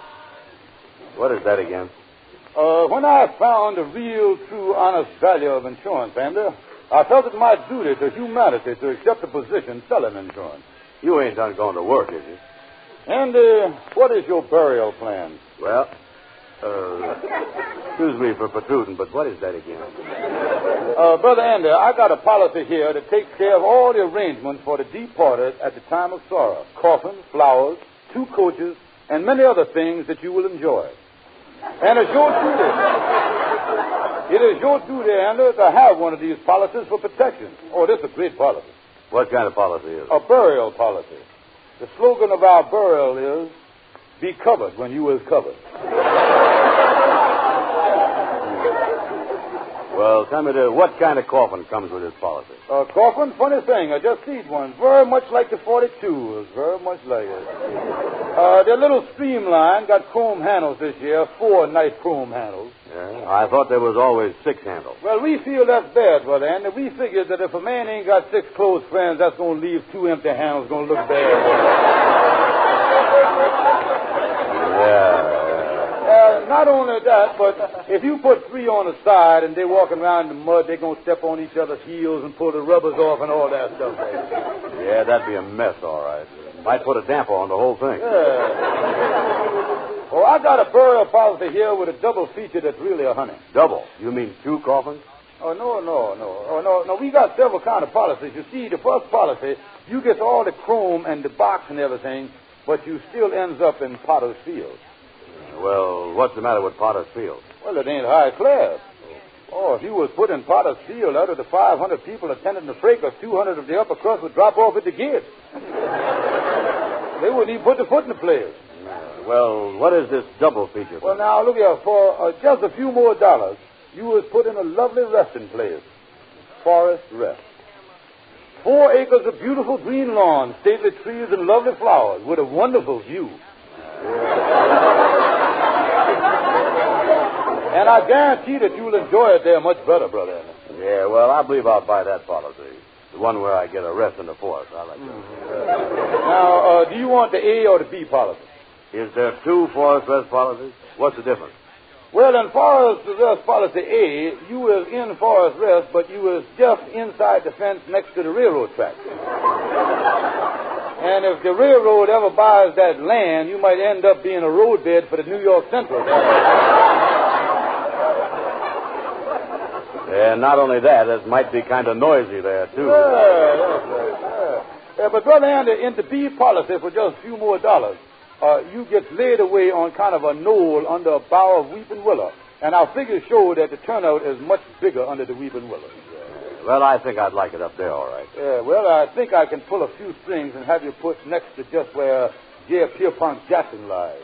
Yeah? Well, what's the advantage of that now? What is the advantage? Yeah. Andy, does you realize that when the elite comes out and throws roses on J. Ping-Pong, some of them going to spill over on you there? You will be in smelling distance of the flowers.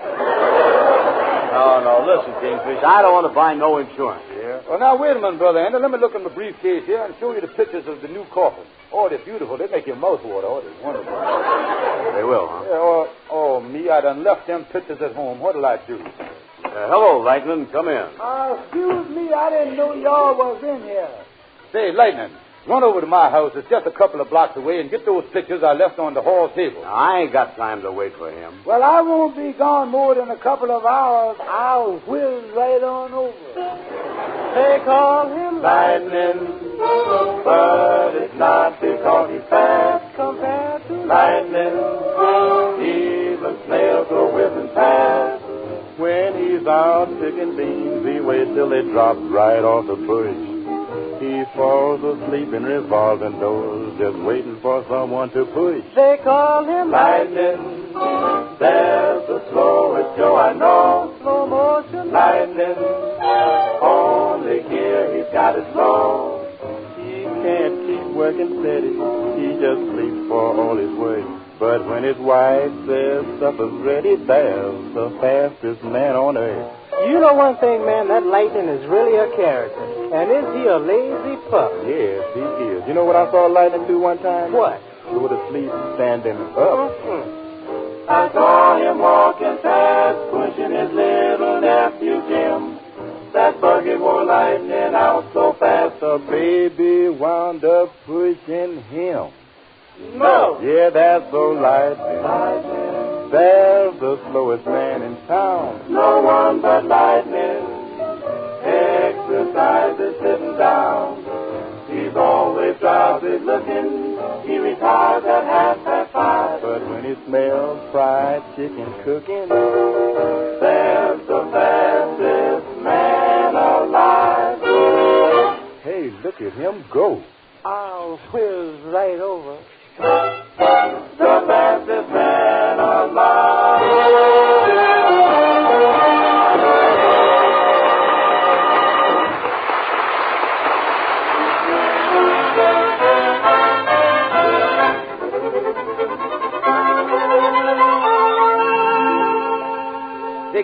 was around looking for you, Andy. Yeah, he's trying to sell me some insurance. Yeah, he told me that he was working for an insurance company. I know. He got some burial policy about putting me up in a wheat and willow tree near a railroad track or something.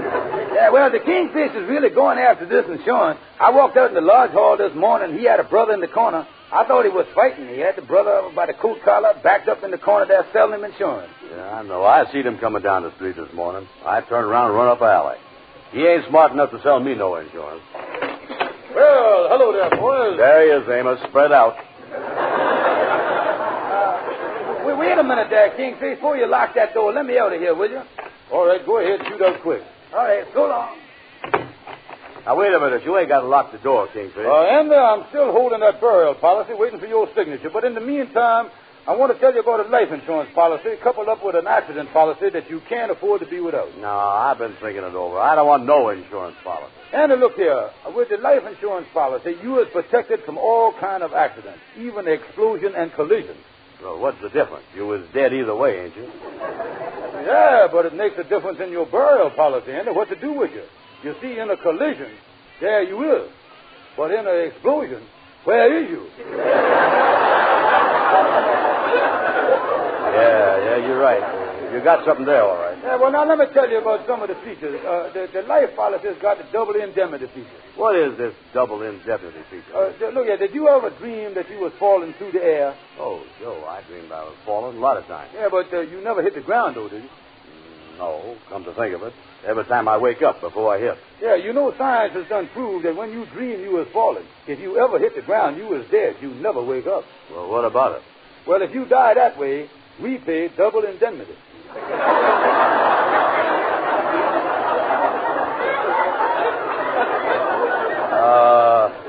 How would... Oh, well, I guess they'd know somewhere. Yeah. And the accident feature is the best I done ever heard of. Yeah, well, what has I got to dream about there? Oh, no, the accident, you ain't got to dream about nothing. This accident covers everything from banana peel slipping to falling out of the airplane. Sure enough? Oh, yeah. Well, now, just suppose you was up in the Empire State Building up there on the 79th floor, and you was looking out the window, and you lose your balance, and you fall from the 79th floor to the sidewalk. What about it? My company will pay you $15 a week as long as you live.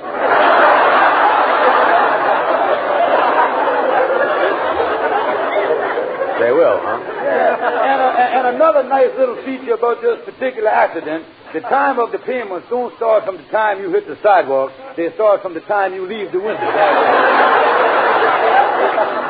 I see. I'm earning money on the way down. Right,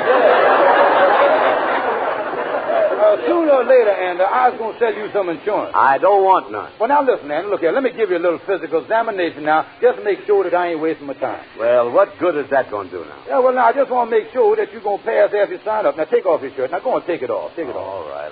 I'll take it off. But I don't want no insurance. I got a doctor's bag here that I used to examine members with here. Where's... Oh, yeah, right there. What is you looking for? Yeah, well, let me see here. Looking for the stethoscope. Is that what they use on a submarine? No, you thinking of the telescope for that. Here we is, right here. Now, I'll put the two ends of my ears here now, and I'll press this little flat thing right just above your stomach here. Yeah. Mm-hmm. You're certainly loaded with blubber, ain't you? I guess I better press that a little harder right there. Listen, Kingfish, you ain't going to sell me no insurance. Hey, wait a minute, Andy. What's the matter? What you hear? Something running around in there. Sound like you got galloping corpuscles. What's that? Is that bad? Is it bad? That depends on which way they're galloping. If they're going toward the heart, the corpuscles jam up there and you get hardening of the arteries. And if they're galloping away from the heart, you end up with high blood plasma. Well, do that accident policy pay anything for that? Oh, we take care of everything. Now, let me get my arse stick out here. Get that a little flat piece of wood here. Got this years ago off a good humor. Held up nice, didn't it? Yeah, sure did. You can't buy no seasoned wood now. All right, brother, Andy, stick out your tongue now. Wait a minute, let me wipe this off on my sleeve. On everything sanitary around here. Yeah, now, there we are. Now, stick out your tongue again.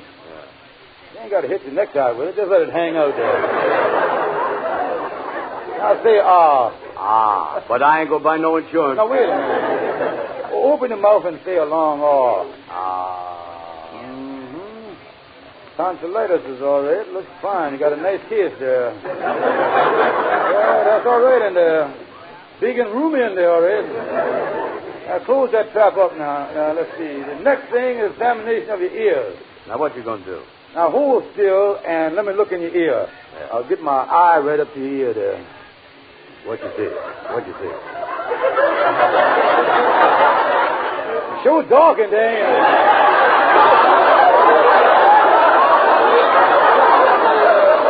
Wait a minute, tell you what I do. I'll get my flashlight. Yeah. Now, I'll turn my flashlight on here, and I'll put it right against your ear. Mm-hmm. Now, you hold it there while I go around the other side and look in the other ear. Yeah, that's more like it. Now you're talking. What you see? The light's coming through all right, yeah. Something flipping around in there. I guess that's the epiglottis. Yeah, your ears all right. And my advice to you is to grab all the insurance you can get right now. Listen, all I want to grab is my hat and get out of here. Well, now, wait a minute, Andy. Come back here. Now, come back here. You can't.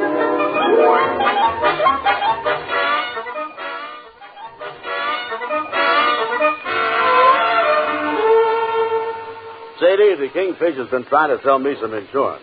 He say when I get older, I won't be able to get no insurance. He's right about it. Listen, Andy, face the fact. Things happen to you when you're past 40. You got to go on a diet, get massages, and all that stuff. Yeah, well, Sadie, does you watch your figure? Does I watch it? I got to eat like a rabbit and work like a dog to keep from looking like a horse. You mean that you is getting larger? I got the kind of inflation that the government or nobody can stop. Yeah, well, how do you know that you is swelling up? I can tell by the dresses that I bought 5 years ago. Can't you get them on? I can get them on, but I can't walk or breathe. Sure enough? Why, the dress I was wearing right now is only 2 years old. Yeah, well, you was in it, ain't you? Yeah, but when I drop something on the floor, brother, I just let it lay there.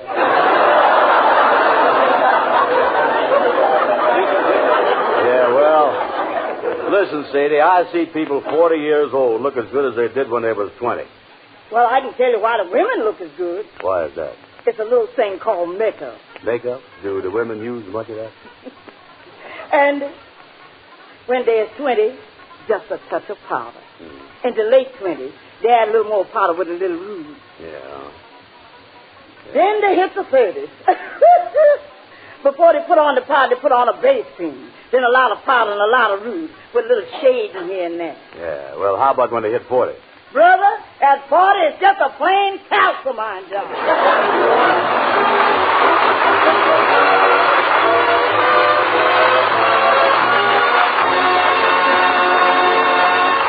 I'm sitting on top of the world. What you doing up there, man? Just rolling along. Just rolling along. And I'm quitting the blues of the world. Just singing a song. Just singing a song. Glory, hallelujah, I just found the parson. If I get ready to call. Just like Humpty Dumpty, I'm going to fall. I'm sitting on top of the world. Just rolling along. Just rolling along. Just rolling along. I'm sitting on top of the world. Just rolling along. Rolling along.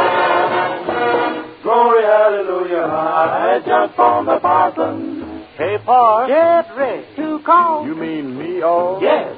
Just like a Humpty Dumpty, I'm getting ready to fall. Ma. I'm sitting on top of the world, way up on top. Just rolling along. And singing my song. 'Cause rolling in sunshine, rolling in health, means more than rolling in wealth. So I'll keep rolling along.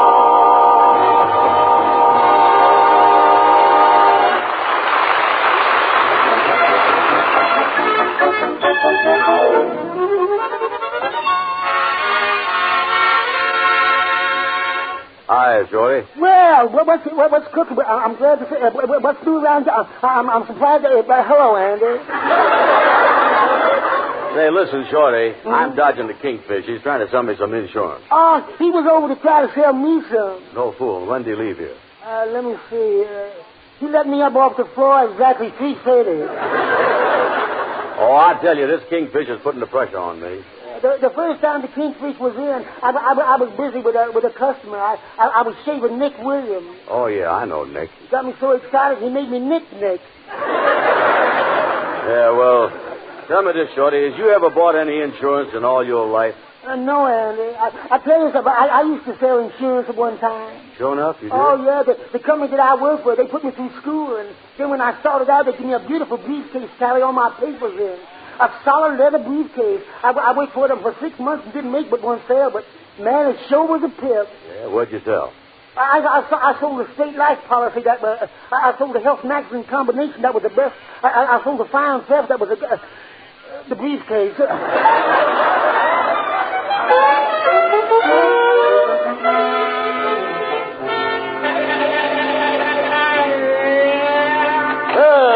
Well, hello there, Gabby. Oh, come in, Kingfish, come in. Gabby, I'd like to sell you some insurance. Definitely not interested, Kingfish, definitely not. Yeah, well, now, you ought to have some accident insurance, Gabby. Anything can happen to you. Who knows, someday you might fall out of the Empire State Building. Yeah, I had a friend that fell out of an office building once, but he was saved. Oh, yes, indeed, he was saved. On the way down, he caught on a flagpole. Oh, saved his life, huh? Yeah, they pulled him in and sundown. Oh, yeah. Gabby, you really ought to buy some insurance. Ain't you ever bought none in your life? Oh, yes, and once I nearly bought a fire insurance policy. Is that right? Yeah, I called up the company and told them to send a salesman right over to my house. I was interested in buying some fire insurance. When he got there, we started talking about it, but we couldn't do no business. Oh, why not? The smoke was too thick. Well, don't you believe in insurance, Gabby? Oh, yes, I had insurance on my automobile when I had the big accident, but they didn't want to pay me. What'd you say to them? I said, look here, man, I got a policy with a double accident and triple indemnity. What'd they say? They said that my insurance premium lapsed over because I didn't let the dividends accumulate. What'd you say? I said, look here, you go back to the insurance company and tell them that the dividends of my premium on the policy lapsed me into beneficiary on my triple indemnity, and with my liability entitles the policy holder the insurance prorated claim without any deductible from the cancellation of the policy now in force. What'd he say? He paid me in full, $396. Oh, paid in full. What'd you say? Lovely, lovely.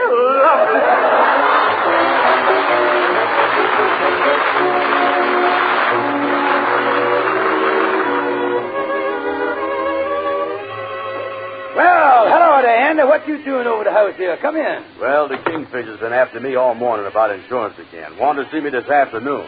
I told him I was coming over here to your house. I'd be busy and couldn't see him. Yeah, well, sit down. Make yourself at home. Ruby's out with the baby. Ain't nobody here but me and Arbadella. Well, here she come now. Come in, honey. Oh, hello, Arbadella. Look at you.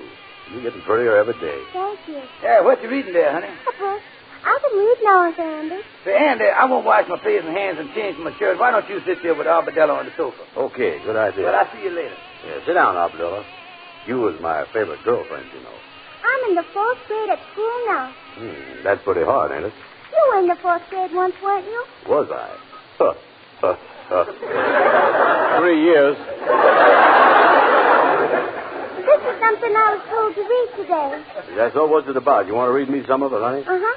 This is a story about a man who used to be a farmer. He raised all kinds of vegetables. He came to town with his horse and wagon to market every morning very early. He did? Yes. There's a picture of him, see? Oh, yeah. That wagon's really loaded up there, ain't it? One day he was getting off of his wagon and he fell and hurt his head very badly. And from that day on, he couldn't come to the market anymore. He couldn't work in the field and raise vegetables. Well, maybe he had a repercussion of the head. Daddy always tells me to be careful not to fall down. I guess a lot of people have things happen to them, though, that they don't know are going to happen. Yeah, come to think of it, you got to be careful, all right. And then these people have to stop work because they get hurt and they have no money to take care of them or anything. You know, honey, you were saying something there that done started me thinking. Be careful, Uncle Andy. Don't ever let anything happen to you. Well, if it does, I have just decided one thing. I'm going to ring it, so I'm going to be protected and have some money coming in. What do you mean, Uncle Andy? I'll explain it to you later, honey. Tell your daddy goodbye, will you? I got something I want to take care of right now.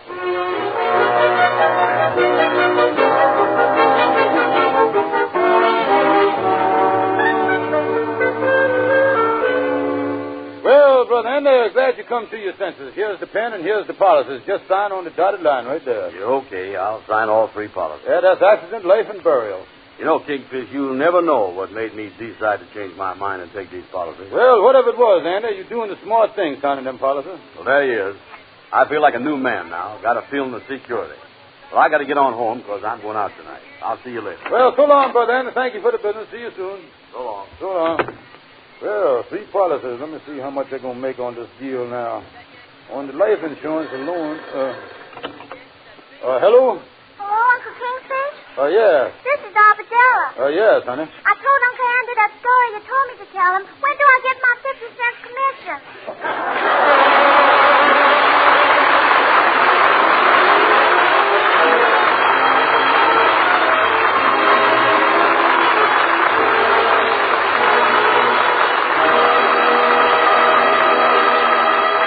And now...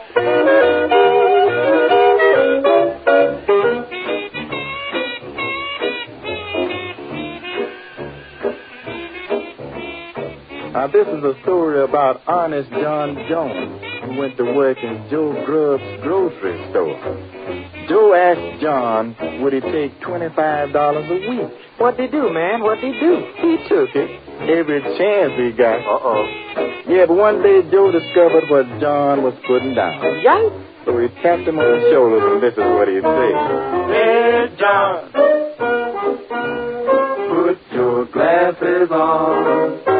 Now you must count better than this, you know. When you work for Dead-Eye Joe, oh, John. Come on, come on. Hey, John, put your glasses on. Now you know that stuff like this won't go. 2 from 8 leaves more than 4, oh, John. Come on, come on. Your salary is 10, your bonus is $15 to boot. Yet every week you're stepping out in a brand new $50 suit. Hey, John, keep your glasses on. Now you must take a little, I do agree. But you must leave some for me, oh, John. Come on, come on. The business is fine and everything's moving off the shelf. But still I know I had more dough when I was working for myself. Hey, John, keep your glasses on. Say you're my friend and I love you so. But somebody's got to go, John. Come on, come on. Come on, come on. Now the business got better, but John got worse. Joe sold the store and put it in reverse. Now Joe is working for John.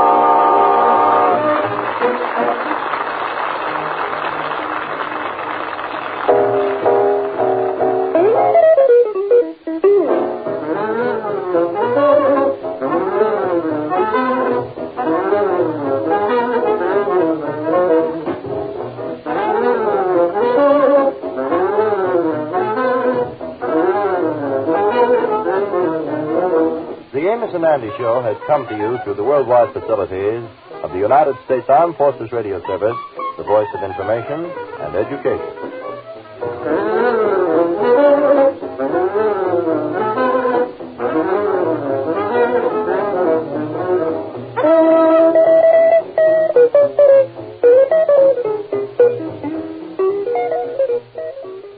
Palmolive Soap, your beauty hope, and Luster Cream Shampoo for soft, glamorous dream girl hair bring you Our Miss Brooks, starring Eve Arden.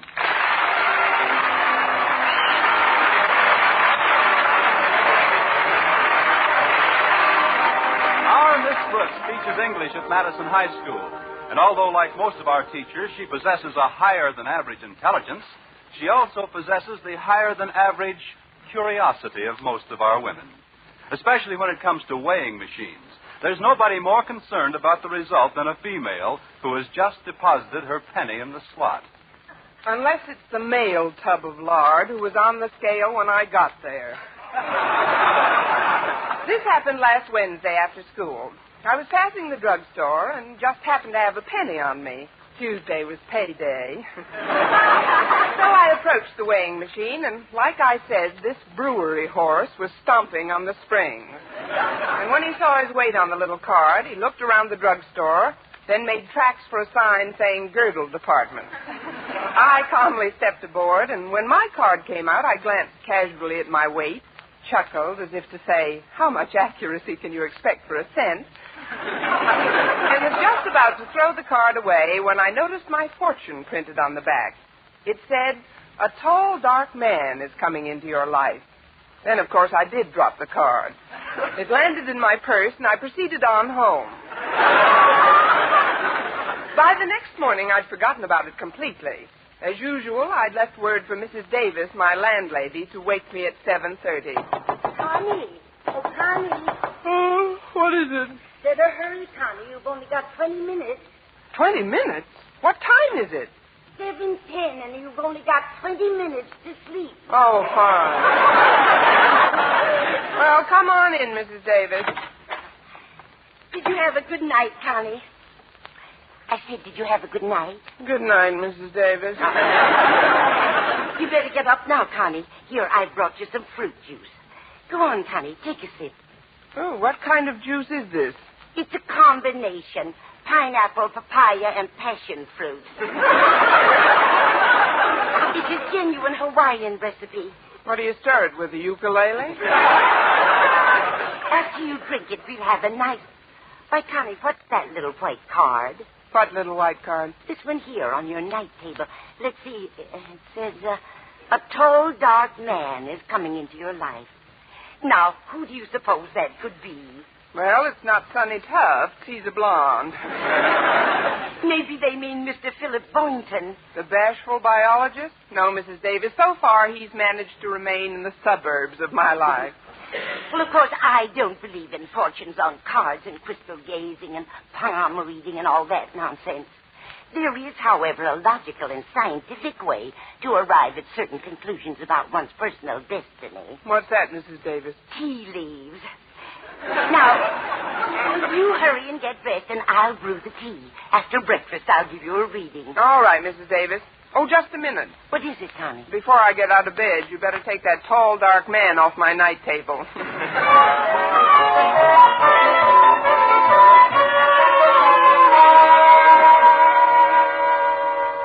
Finished with your tea, Connie? Yes, Mrs. Davis. Let's see now. Where are the leaves? Well, most of them are in my teeth. Here we are. There's plenty left for a reading. First, we revolve the cup 3 times slowly between our hands, then quickly turn it over onto the saucer. There.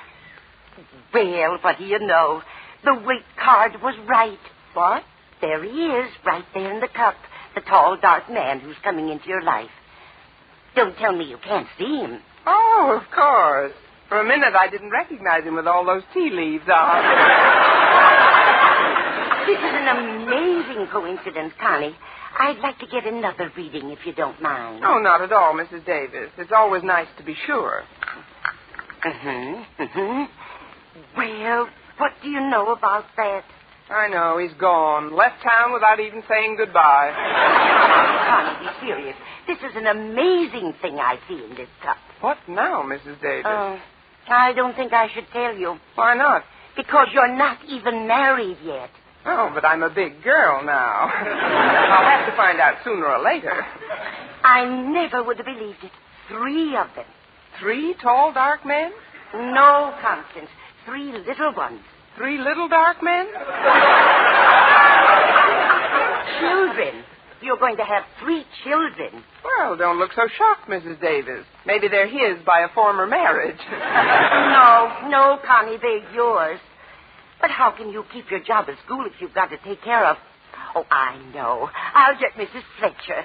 When my niece Bertha had the twins, Mrs. Fletcher took over completely. Oh, now, just a minute, Mrs. Davis. Don't you think Now, it's a little quiet, soon? honey. You can't prepare too soon for this sort of thing. Now, where did I put Mrs. Fletcher's phone number? I better call... I don't want Mrs. Fletcher. I'll take care of my kids myself. Yes, that's the way you want it, honey. After all, I'm only trying to be helpful. Oh, I'm sorry, Mrs. Davis. This tea leaf business is pretty fascinating. But I better get ready. Walter Denton's giving me a lift to school again. Oh, is your car in the repair shop, Connie? Yes, it is. What's wrong with it this time? Well, I can't be sure, but I think that Joe the mechanic and my car are that way about each other. Every time I try to separate them, the car blows a gasket. Oh, there's Walter now. I'll be right with you, Walter. Oh, before you go, Connie, please do me one favor. Certainly. What is it? Promise me you'll be very careful today. Careful? Oh, you mean about my fortune. Mrs. Davis, I give you my word of honor. I'll let you know in plenty of time to call Mrs. Fletcher.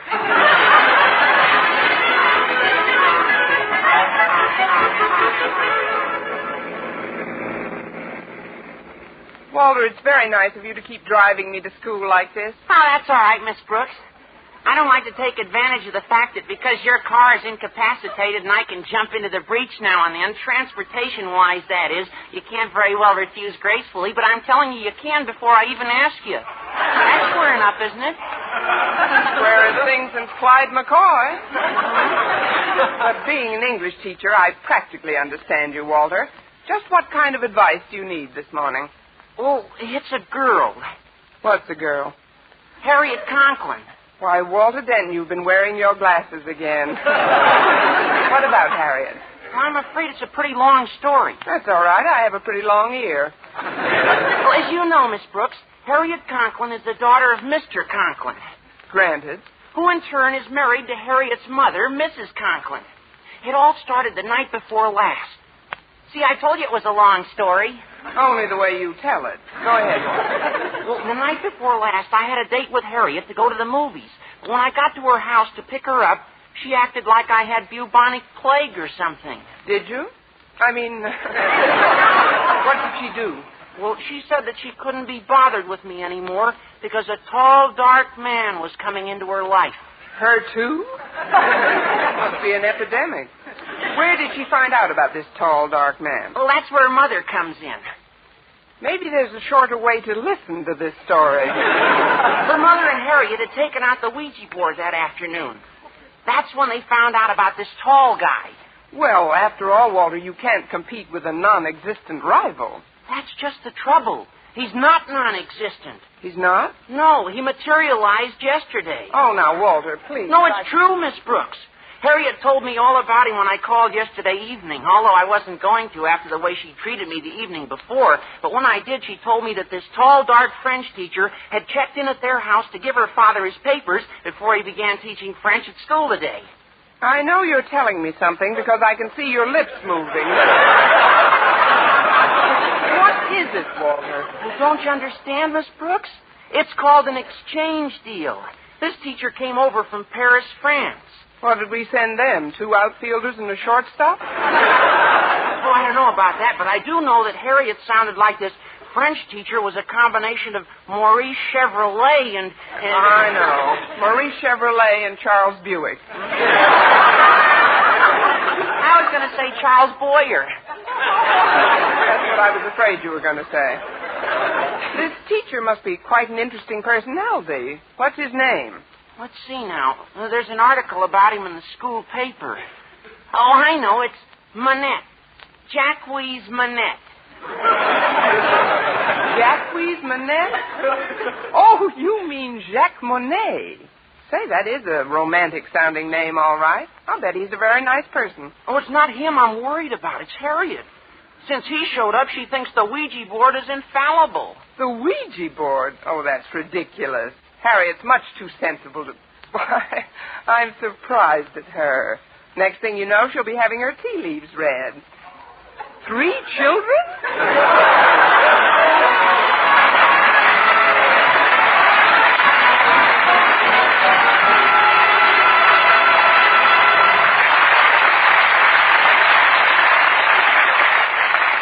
Miss Brooks, starring Eve Arden, will continue in just a moment. But first, here is Vern Smith with an important announcement. Doctors, leading skin specialists, prove Palmolive soap using nothing but Palmolive can bring lovelier complexions, regardless of age, skin type, or previous beauty care. Less oily skin for Helen Bixon, Minneapolis. Fresher, brighter color for Clara Franklin, San Francisco. Smoother, younger-looking skin for Rochelle Bruchot, New York City. Yes, 36 doctors, leading skin specialists, advised using Palmolive for 1,285 women, many with complexion problems. Some had dry skin, some oily, some dull and coarse-looking. And using Palmolive alone, nothing else, 2 out of 3 won fresher, brighter skin. And here's the plan these doctors advised. Wash your face with Palmolive soap. Massaging for 1 minute with Palmolive soft lather. This cleansing massage brings your skin Palmolive beautifying effect. Rinse. Do this 3 times a day for 14 days. It's that simple. But remember, leading skin specialists prove this plan really works, regardless of age, skin type, or previous beauty care. So try Palmolive soap this way, using nothing but Palmolive, as these doctors advised, for a lovelier complexion. For loveliness all over, use big, thrifty bath-size Palmolive in your tub or shower.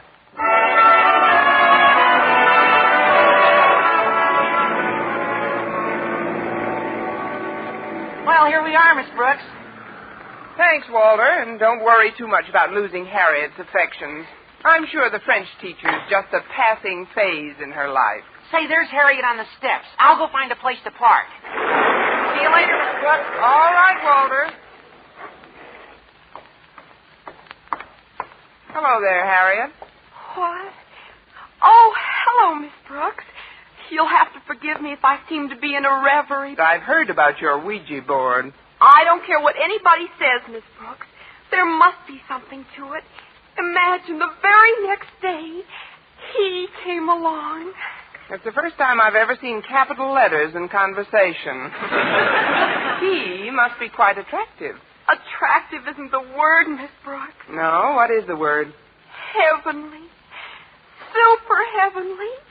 Stratospherically heavenly. Oh, please, Harriet. I'll come up a little if you'll come down a little. Oh, wait till you see him, Miss Brooks. He's... Adjust safety belts. Look, Harriet, I think it's all very natural for a schoolgirl to have crushes. I had them myself. You, Miss Brooks? Yes, me, Miss Brooks. I wasn't born an English teacher, you know. I also think it's perfectly normal for a girl your age to think like a schoolgirl in other ways. But I do say this, and I mean it sincerely, Harriet. You don't have to act like a schoolgirl. Pardonnez-moi, but you are the principal's daughter, Harriet, no? Mais oui, Monsieur Monet, mais oui. Oh, this is Miss Brooks. Miss Brooks, je suis enchanté. That is, I've heard so much about you. But it is, how do you say, understatement. You're so youthful, so lovely. Why, you're like a pupil, not a teacher.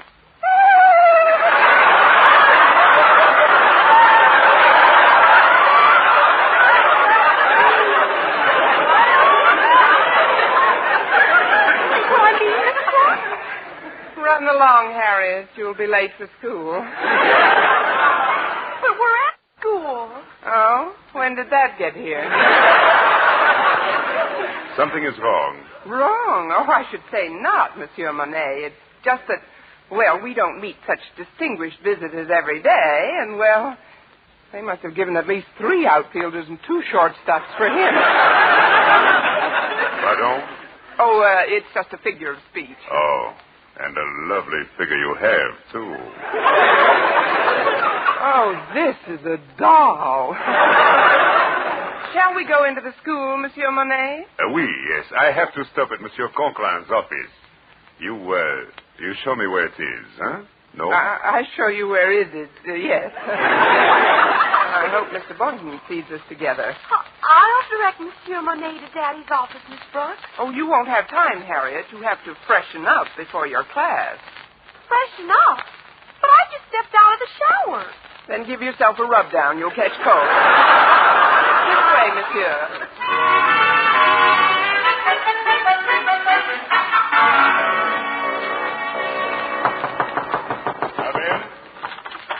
Well, it's our new French teacher. Good morning, Monsieur Monet. Bonjour, Monsieur Conklin. Excuse me, I mean good morning. Hi, Daddy. Hello, Harriet. Mr. Conklin, I just came in to volunteer my assistance if you're looking for somebody to show Mr. Monet around the school. I told Miss Brooks that I'd be glad to take Mr. Monet, Daddy.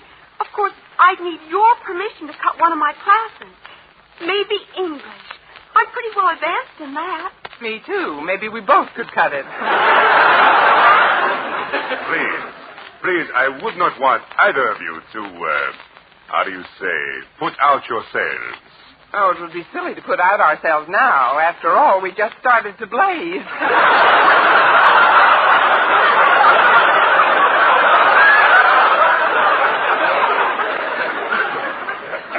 I'm sure I'll be able to show Mr. Monet the rope. But, Daddy, you're too busy. Oh, much too busy, Daddy. I mean... I have a study period coming up in which I don't want to hear any more about it. I'm sure Mr. Monet wouldn't want us to feel that because of him our entire system was disrupted. Oh, certainly not. I can find my own way about the premises. I'm sure that... Well, in that case, come along, Harriet. You're in my first class, you know. Oh, one moment, Miss Brooks. Would you do me the great honor of perhaps having lunch with me? With pleasure. Oh, but I did have a date with Mr. Boynton. I think I'll keep that date, too. Maybe it'll open his eyes a little. I'll see you in the cafeteria, Mr. Monet. But I thought Mr. Monet was going to have lunch with us. Didn't you tell me you were going to invite him to the house, Daddy? Invite him? Well, I suppose so. Thank you just the same, monsieur, but I would rather not leave the school proper during my first day. Ah, an admirable spirit, Monet. If more of our homegrown teachers had it, Madison High School would be a better place in which to learn something. Something like English, for example. Yes, well, as the little boy in the Fisk ad says, it's time to retire.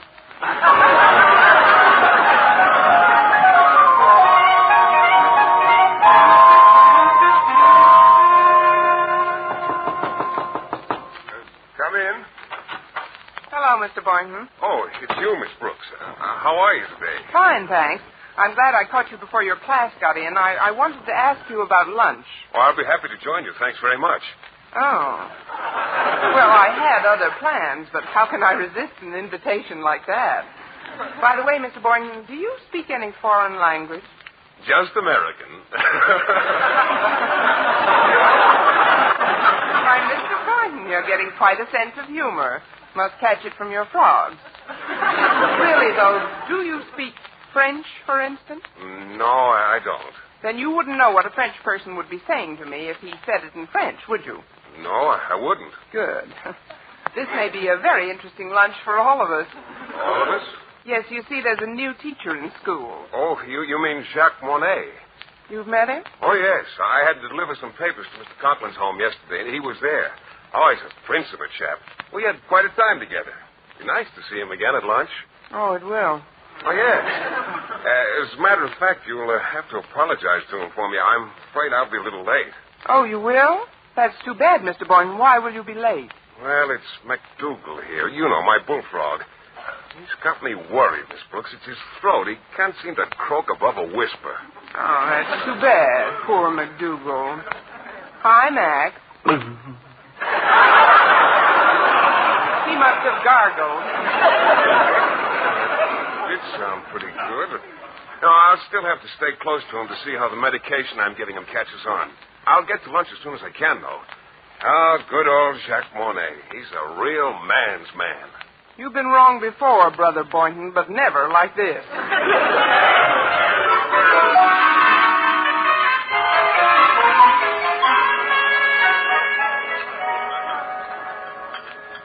Here's a nice table, Mr. Monet. Let's sit down. Oui.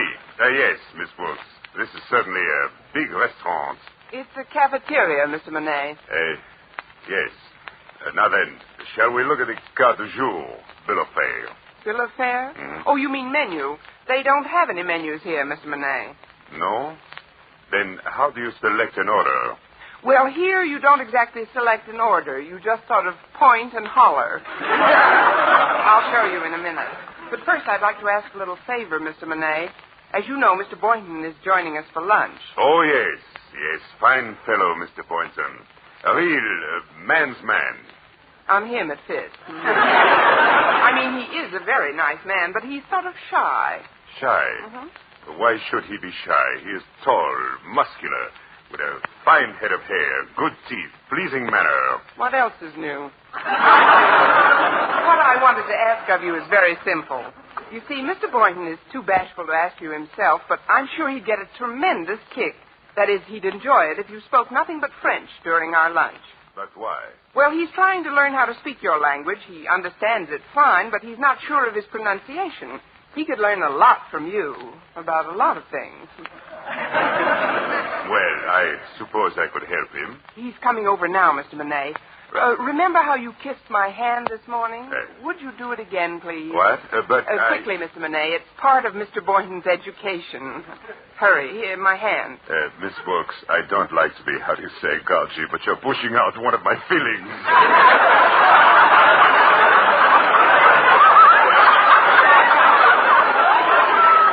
There you are.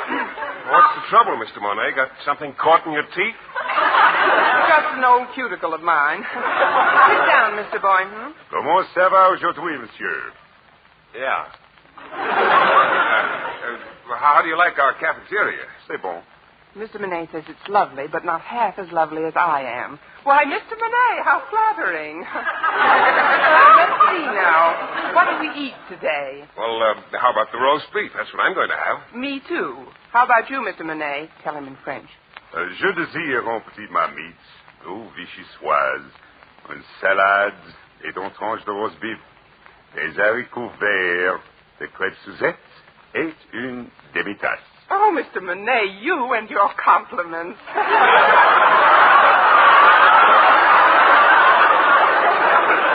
now stop that and tell Mr. Boynton what you want to eat. But I do not understand. Mr. Monet, quel voulez-vous manger? Mr. Boynton, you little spy, you can speak French.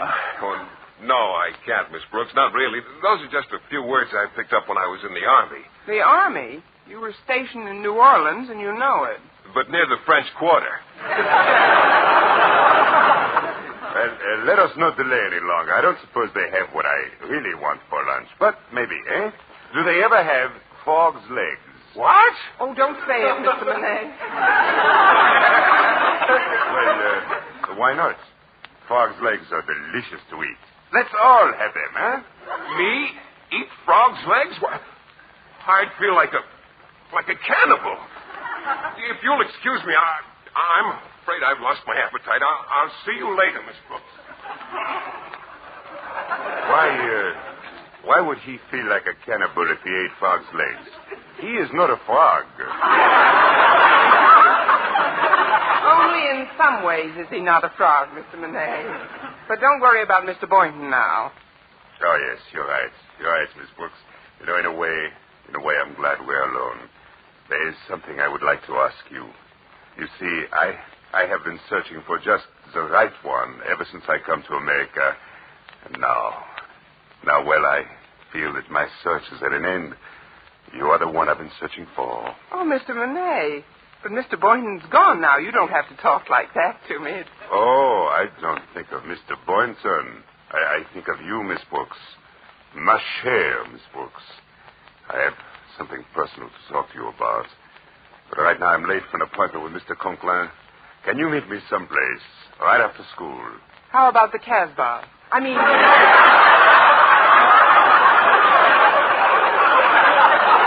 the park. Fine. Of course, I have several papers to mark, and besides, I have to formulate my plans for tomorrow's class, and there are some other routine affairs I must take care of. Oh, I realize this. How long will it all take? Well, school doesn't let out until 3, and it's a 20-minute walk to the park. Would 3:10 be all right?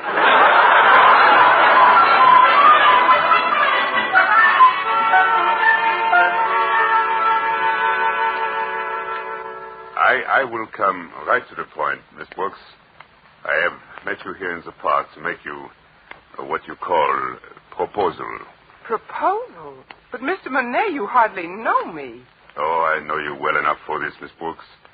After talking to many, many women, Mrs. Conklin, little Mrs. Conklin, Harriet. I know you are the ideal woman for me. Oh, this is very flattering, Mr. Monet, but marriage is a serious step. Marriage? I cannot marriage with you. I am already married. With who? Well, with my wife, Helene. She arrives here next week. For you, I have another proposal. Any other proposal is only good for a sock in the nozzle. No, you do not understand. I want you to accept a position as tutor for my 3 children. 3 children? Oh, Mrs. Davison loves this. Well, they need very badly coaching in English before they can enter school here. And, well, what do you say, Miss Brooks? Will you help us out? Mr. Monet, may I ask you one question? Of course. What is it? Among your children, is there a tall, dark one in the crowd?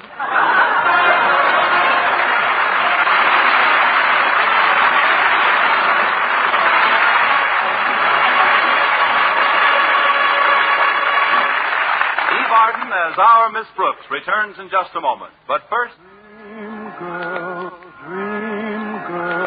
beautiful luster cream girl.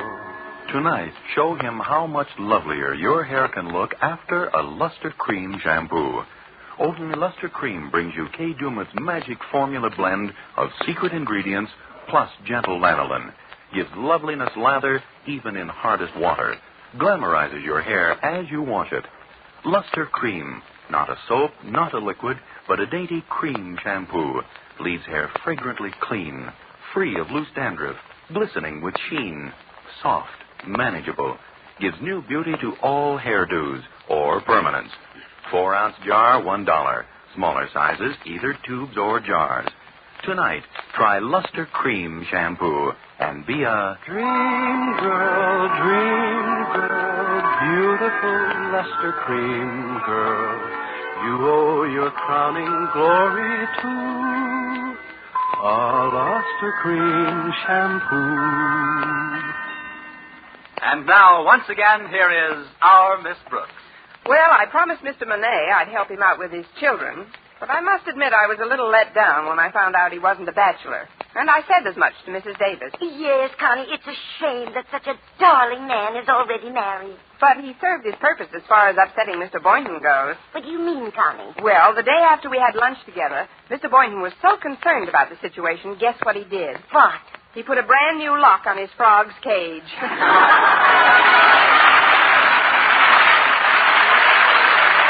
Week, tune in to another Our Miss Brooks show brought to you by Palmolive Soap, Your Beauty Hope, and Luster Cream Shampoo for soft, glamorous dream girl hair. Our Miss Brooks, starring Eve Arden, is produced by Larry Burns, written and directed by Al Lewis, with music by Wilbur Hatch. Mr. Boynton is played by Jeff Chandler, Mr. Conklin by Gail Gordon. Others in tonight's cast were Jane Morgan, Dick Crenna, Gloria McMillan, and Gerald Moore.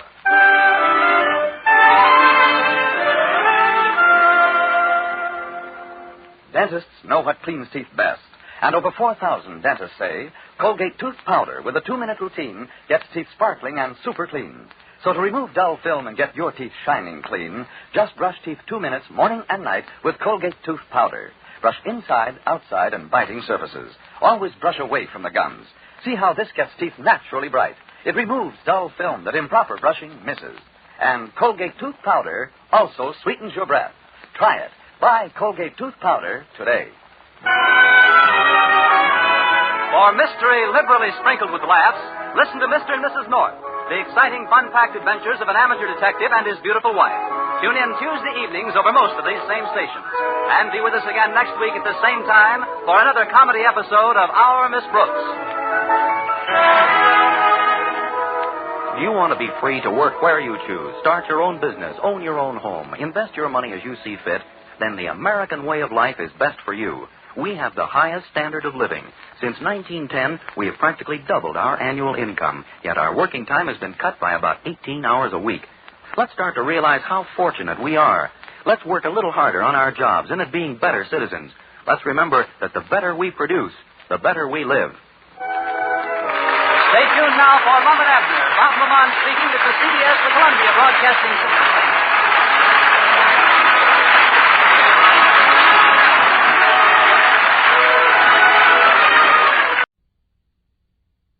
From Hollywood, the Raleigh Cigarette Program starring Red Skelton, with Ozzie Nelson and his orchestra, Harriet Hilliard, and Wonderful Smith.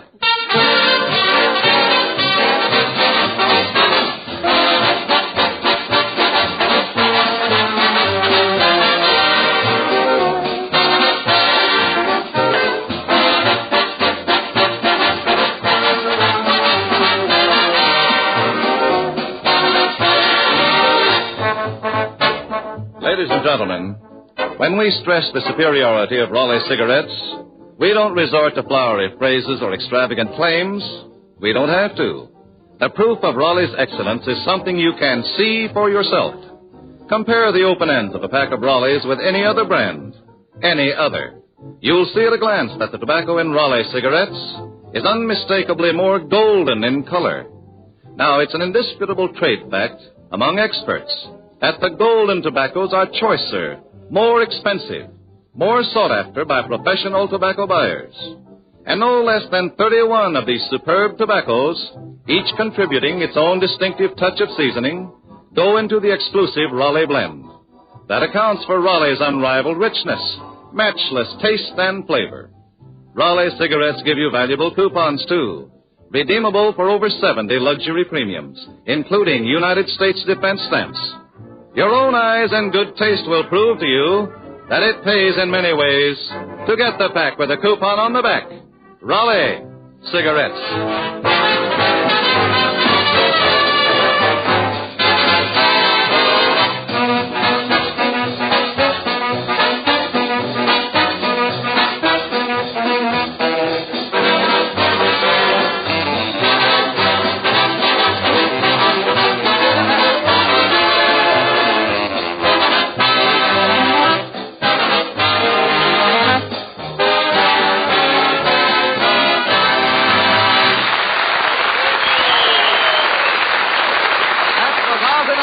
Orchestra playing Anything Goes.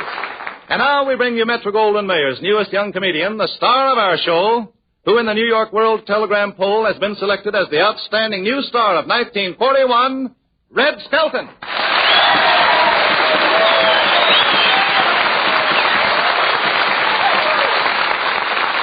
Thank you very much, and good evening, ladies and gentlemen. Hiya, Truman. Hello, Red. Say, Red, I heard that you had a date with your girl last night. Yeah, that's right. What'd you do? Nothing. We didn't have any money, so we just sat around and watched her nose twitch. Red, I'll bet you were too tired to go anywhere. That's right, Brad. You know, I've been too tired to do anything lately. Oh, have you? Yeah. I think I'll run out about the same time as my insurance policy. Say, have you tried to get a life insurance policy lately? Yeah. What happened? No soap? No life. Red, did you have the insurance doctor examine you? Yeah, and boy, he really examined me, too. He tapped me all over with a little hammer. Oh, did that bother you? No, little men with hammers have been tapping me ever since New Year's Eve. Then the doctor made me take off my shirt, and I showed him my ribs. Oh, did you show him your ribs? Not only did I show him, but I played a tune for him. Oh, Red, what kind of insurance did you get? Well, I got an annuity. I get $50 a month as long as I'm alive. I was alive once.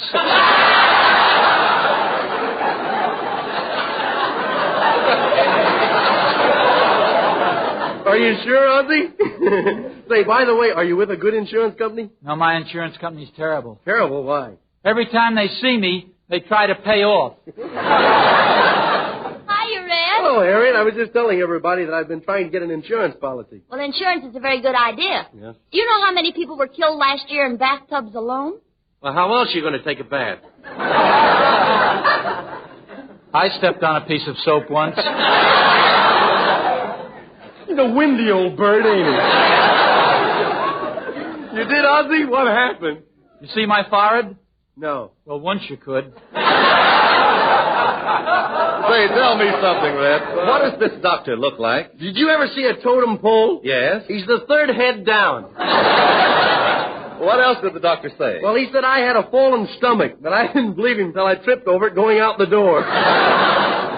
Then he got sore because I wouldn't pay his fee. How much does he charge? $1 million. $1 million? Yeah. But does anyone ever pay that? No, he just likes to see their hats fall off when he tells them. Well, listen, Red. Why all this sudden interest in life insurance? You're young and healthy. You got a girl or something? Yeah, I got a girl. She's beautiful, too, boy. She's covered with tattooings. She is? Well, that is, we like to think it's tattooing. I suppose you kiss your girl good night every night. This is the take it or leave it lay program.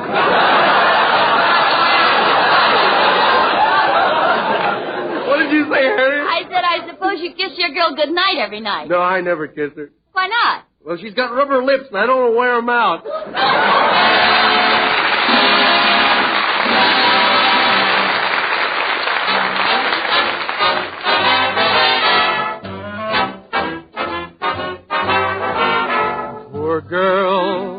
Poor girl, she had everything to live for in this world, but she fell one night in summer for a checkered vested drummer.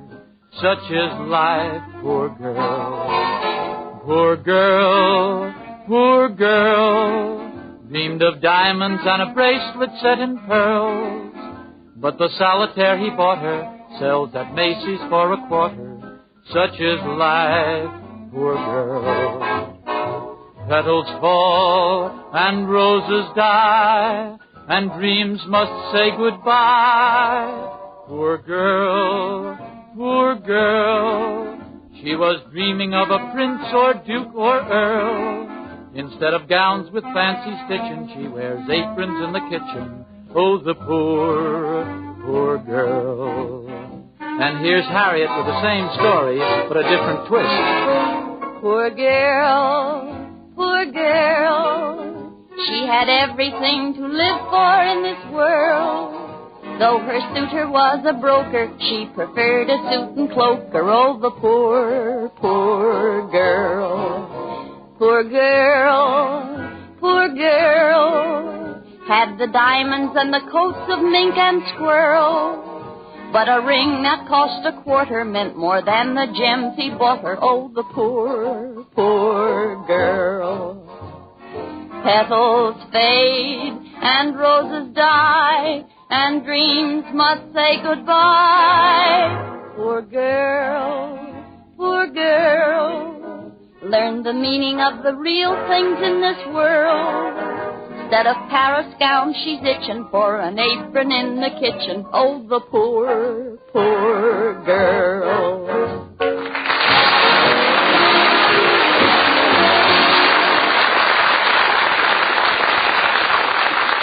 That was Harriet Hilliard and the Florentine Kid, Ozzie Nelson, singing Poor Girl, and very lovely, too. Say, Harriet, do you love animals?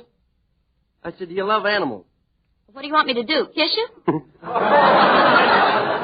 No, I just have a little puppy dog, and I thought maybe you'd like him. Oh, I've got 3 now. What would I do with him? I guess there would be a lot of trouble.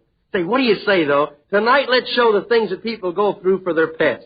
First, we have Clem, the fellow from the country.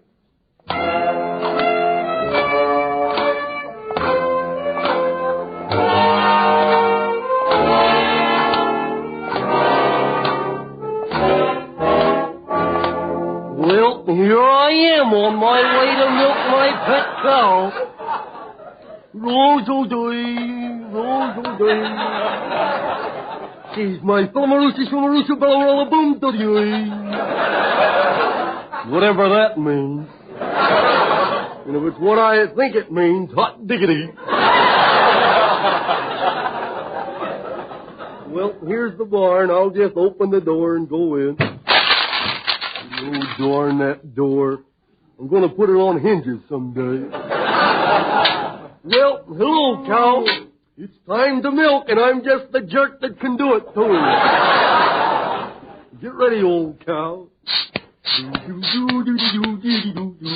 Oh, be careful there with that tail slapping me in the face.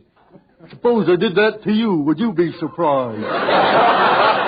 Come to think of it, so would I.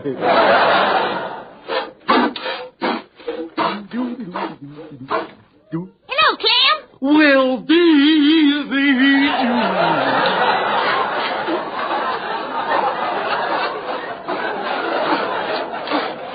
What you doing, Clem? Oh, wouldn't you like to know? You're milking your cow, ain't you? Well, I ain't giving her a Simonized job. Say, Daisy June, I got a surprise for you. Look, I got a haircut. Well, looky there. Your head don't come to no point after all.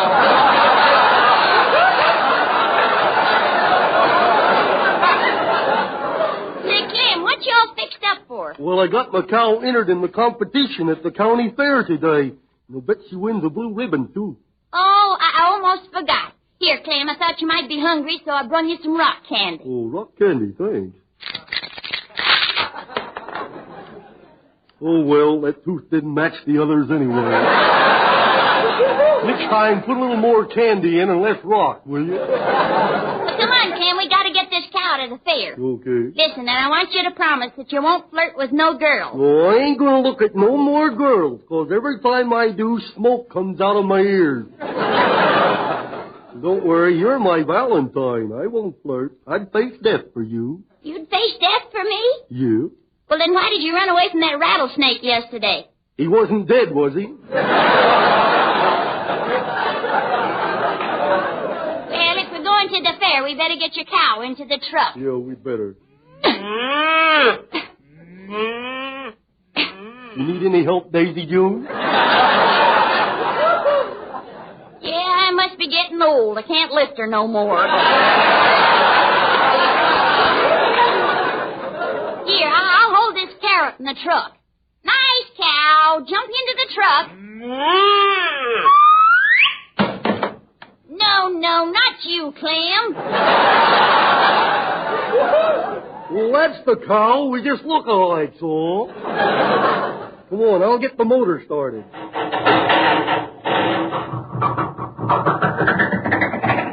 Well, the motor's started, Clem. Okay, now, run out and put it under the hood.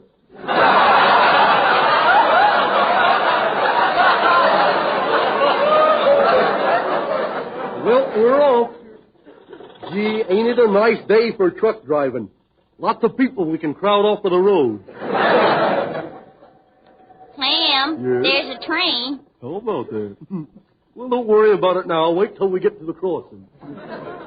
Why, you don't think I'd drive reckless with this valuable cow in my truck, do you? Valuable cow. That cow's so old she wouldn't make a good hamburger. Oh, don't you say that.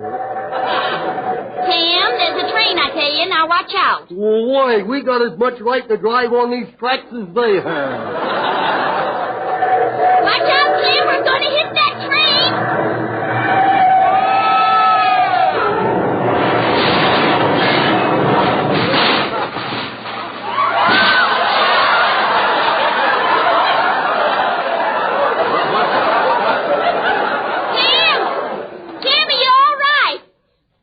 Where's your prize cow? I said, where's your prize cow? Clem, answer me. Blue ribbon hamburgers, 5 cents.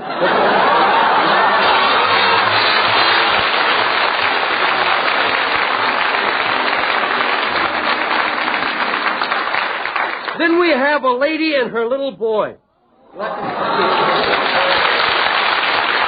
all kids, he's an animal lover, and as the scene opens, we find him and his mother riding in a taxicab on their way to the bus station. So, Harriet, you be my mother, and I'll be the mean old kid. Gee, Mary, I like riding on a taxicab. That's good, Junior. These seats is nice and go up and swingy. I would jump up and down on it. Now, Junior, don't jump up and down. You're right over the wheel. I had over the wheel? That's all right. I would just jump up and down once. Here I go, Mary.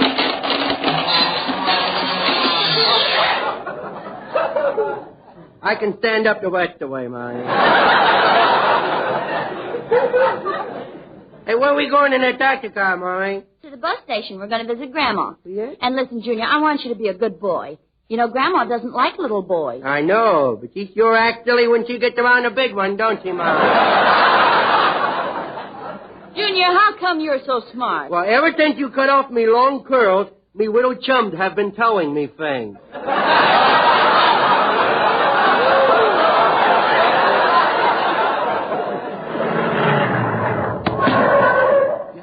got to quit. Pardon me, Miss Carrie Bag? Hey, you let go of me here. That's me. I'm sorry. Pardon me, Miss Carrie Bag? No, never mind. I'll carry it. It isn't heavy. It will be, because I ain't going to straddle it and ride it bareback. You know, I've lost better things than him in a crap game. Yeah. Where do you think I got him? Now, Mommy, you stop there now. You said the stork brung me to you. I didn't say he brung you. I said he flung you at me.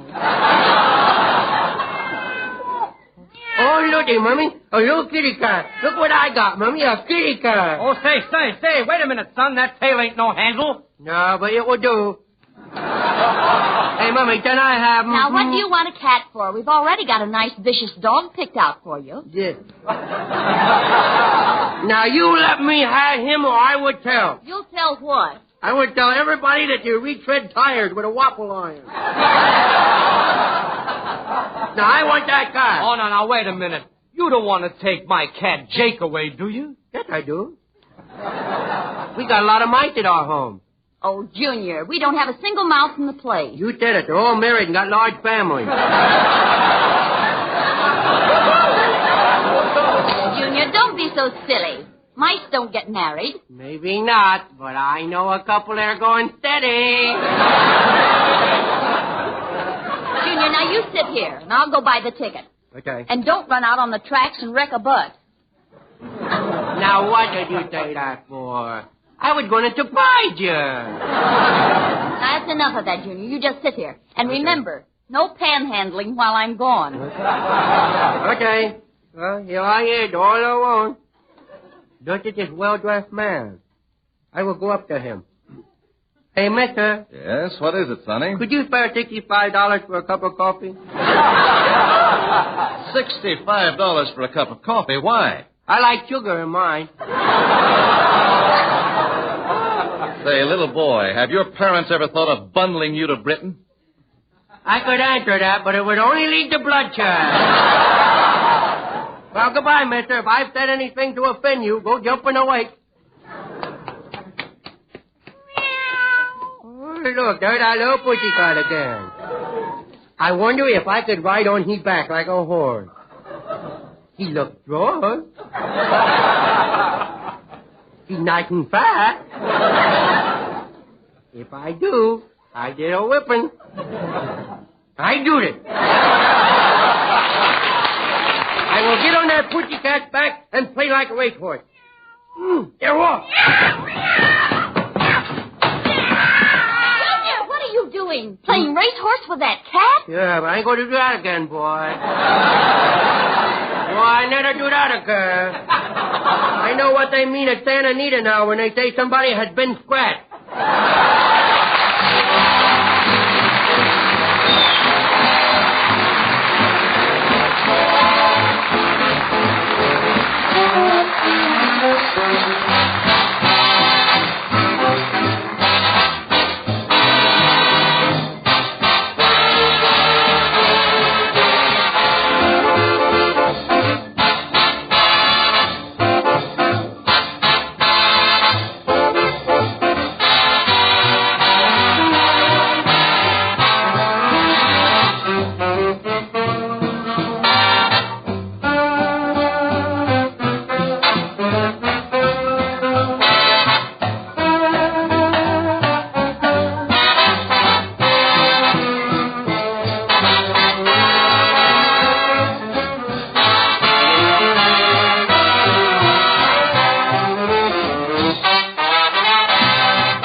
Say, Red, Yes. how would you like to be in the advertising business? Advertising?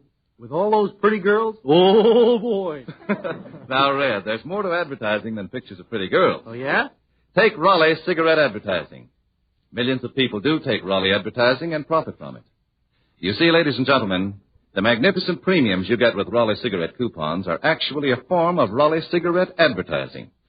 These luxury items are bought and paid for out of our profits, just as any other form of advertising. Yes, we spend our advertising money with you because we believe it's a sound way of making and keeping friends.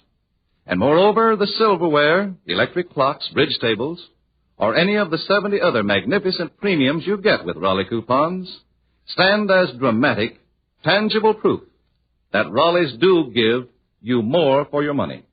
First of all, a finer cigarette, made with the choicer, more expensive golden tobaccos, the very finest that modern equipment and scientific manufacture can produce.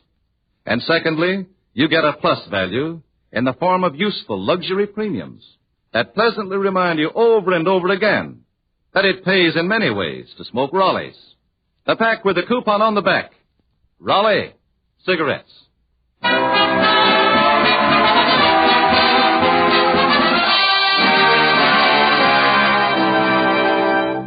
To get back now to people and their pets, let's go out west to a ranch and peep in on a man who loves chickens, especially fried chicken, and somebody else's chickens at that.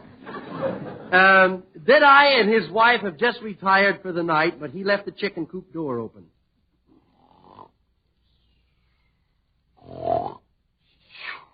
Deadeye, wake up.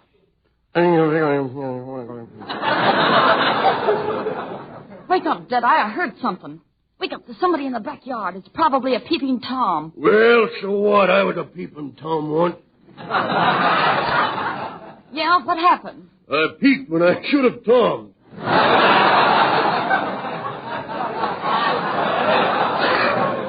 Say, Deadeye, you ain't scared, are you? Well, are you? Take your head out from under the covers and answer me. All right, I'm up. Gosh, it's dark in here.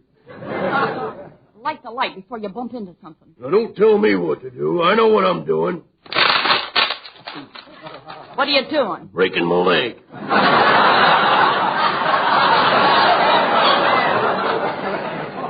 Gosh, I'm pretty sleepy. This daylight savings, you know. Yeah, I'll just look out the window. I guess I'm sleepier than I thought. Well, here's my trusty shotgun. Wonder what happened to the watchdog. There he is in the corner, asleep. Yeah, I'd wake him up, but he's not too friendly toward me anyway. I wish that big old dog liked me more. Why don't you throw him a bone? I said, why don't you throw the dog a bone? Now, don't look at my head when you say that. Come on, boy, bring me the bone. Come on now, bring the bone to me. No, bring the bone to me, not me to the bone. Well, just sneak out the back door and see what's going on in that hen house. Now be careful, and be sure to watch out for that clothesline I got strung up. What makes you think I'd run into a clothesline? Well, I guess I'd better get down from here. Somebody will mistake me for a pair of drawers. Well, there's the chicken coop, and the door's open. Who's in there? Who's in that chicken coop? Nobody, just us roosters. It's the first time I ever heard a rooster with a Dixie accent. Now, you come out of there with your hands up. What, and drop all these chickens? So it's you, huh? What's your name? Oh, everybody just calls me Cottonhead. They do? What for? I don't know. Maybe it's because I got a cotton head. You know you shouldn't disturb my hens. It's almost time for them to start laying their eggs. It is? Sure. When the alarm goes off, they start off right down the line. There they go.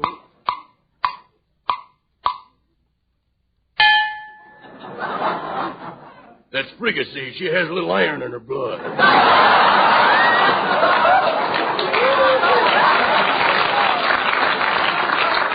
I've seen you around here before, boy. Where do you work? At the laundry. Yeah, how are things at the laundry? Dirty. You know, I used to work down at the laundry. What did you do? I was the head stiff in the starch department. Where do you live? Oh, I saw the reclines round here on the next ranch. So you're stealing my chickens, huh? Oh, no, sir. Go away from me, chicken. Stop following me under my coat. Yeah, that's what I thought. Now, what are you doing in that chicken coop if you ain't stealing? You is the most suspicious man. Come on, boy. You're going with me down the sheriff's office. Oh, mister, please don't turn in. Think of my wife and 8 little children. You got 8 children? No, sir, but she has. You see, I moved there after the improvements was already in.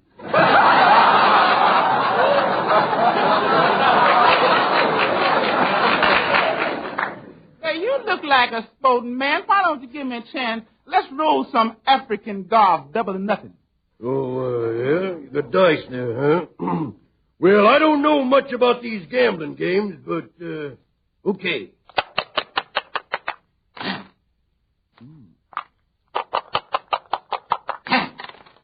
Well, that's it. Now, will you please move off of my property?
Ozzie Nelson and the orchestra have just played one of George Gershwin's great hits, Strike Up the Band. But there is another great hit which we would like to tell you about. Pipe smokers, for a new high in pipe smoking pleasure, try Sir Walter Raleigh. It's smooth and mild, expertly blended from extra choice burleys to give you the full enjoyment you deserve. Sir Walter Raleigh has a nut-like mellowness, a full, tangy richness. It burns even and smooth, never bites your tongue. With all of this, a pleasing He-Man aroma makes Sir Walter Raleigh welcome everywhere. It's the quality pipe tobacco of America. Try Sir Walter Raleigh tonight.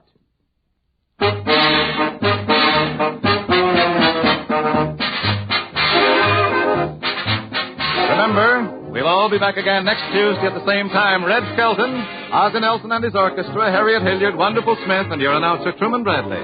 Until next Tuesday, then. This is Red Skelton saying goodbye now. Thanks for listening.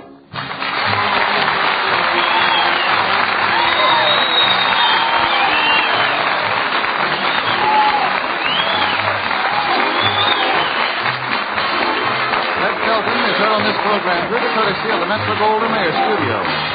This program came to you from Hollywood. This is the National Broadcasting Company.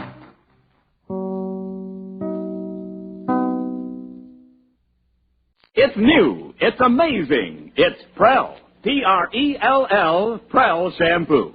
Yes, Procter & Gamble's new Radiant Cream Shampoo in the handy tube.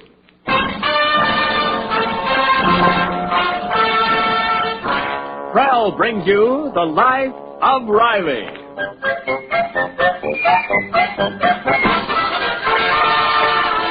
Prell shampoo that removes unsightly dandruff, leaves hair radiantly lovely, presents The Life of Raliegh, with William Bendix as Riley.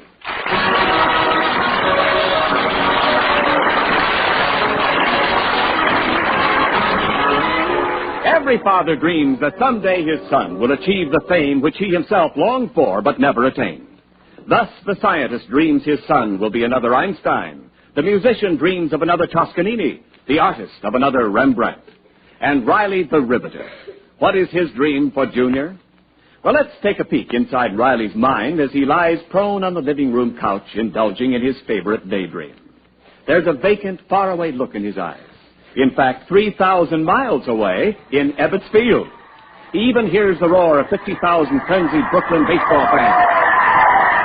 He can even hear the imaginary voice of an announcer over an imaginary radio. What a ball game this is, folks. The last game of the World Series, the last half of the ninth. 3-0 in favor of the Yankees. This is the last chance for the Dodgers. 2 men out and bases full. Robinson's on first, Edwards on second, and Pee Wee Reese is on third. It's now or never for those fabulous bums. Everything depends on the next batter, and look who's coming up to the plate now. The man who has the chance of a lifetime to carve a niche for himself in baseball's Hall of Fame. And who is he? Chester Riley's son. He's a sensational new rookie who was coached and taught every trick in the game by his father, Chester Raliegh, who was a baseball immortal. You remember Chester Raliegh when he pitched for the White Sox in the Laundry Workers League. And now Chester Riley's son is stepping into the batter's box. Come on, Junior! There's the windup. Here comes the pitch. The right one. What's the matter, you blind, you robber? Oh, the crowd didn't like that decision. Someone just threw a pop bottle at the umpire.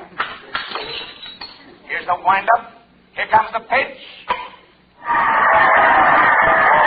Chester Riley's son stepped into that one. A long, hard drive to center field. DiMaggio's going after it, but he can't get it. And Chester Riley's son is rounding first. He's rounding second. He's rounding third. Is Junior home yet? Not yet, Peggy's just rounded third. Slide, Junior! Slide! Well, what on earth are you talking about? Oh, it's you, Peg. Well, what's the matter with you? Nothing. I was just sort of thinking out loud. You know, daydreaming. Oh, is that all you can find to do? Well, you might take a little more interest in what's going on around here. Do you realize it's 8:30 and Junior isn't home yet? Don't worry about my boy. He's okay. Worry a little more about your daughter, Babs. She's your daughter, too. Yeah, but Babs is your responsibility and Junior is mine. Oh, I never heard of such nonsense. Well, it's a very well-known scientific theory. What theory? The theory of relativity. The father looks after the boy relatives and the mother looks after the girl relatives. And if you want my opinion, you're falling down on your part of the job. Instead of worrying about Junior, worry where Babs is. I know where Babs is. She's over at a girlfriend's house studying. A likely story. If you investigated, you'd find out the so-called house is a Ford convertible on Mulholland Drive. And the girlfriend has a crew haircut and a mustache. Well, what's this got to do with Junior? Plenty. Is Junior up on Mulholland Drive with boys? No. Because I'm training him right. I'm looking after his future. Hi, Mother. Hello, Daddy. So, here you are. Where were you? I went for a ride on Mulholland Drive. Don't lie. You were studying with a girlfriend. Well, yes, but afterwards we went for a drive in her car. Oh. Well, now that we've settled with Babs, maybe we can discuss your son. Now, Peg, please don't interfere. The kid's okay. I just want to know where he is. He is where I told him to be, in his room studying. Well, for heaven's sake, why didn't you say so? Are you sure he's studying, Daddy? Sure, I'm sure. I saw to it. Like I said to him, son, I said, I want you to get ahead. And in this world, you can't get nowhere without studying. And I'm the proof of that. That scared him. Well, if you say he's studying, I guess he is. Oh, you don't believe me? Well, I'll show you. Junior! You want me, Pop? Ah, there he is. What are you doing, Junior? I'm studying like you told me. You see what I tell you? Junior with a book in his hand. Miracles will never cease. Let me see that book, Junior. Yeah, show it to her, Junior. Well, here, Mom. Well, of all... How to Play Third Base by Pie Trainer. Fine studying. Where will this get him? Where will it get him? It'll get him to the Brooklyn Dodgers. You'll see. I'm going to make a bum out of my boy.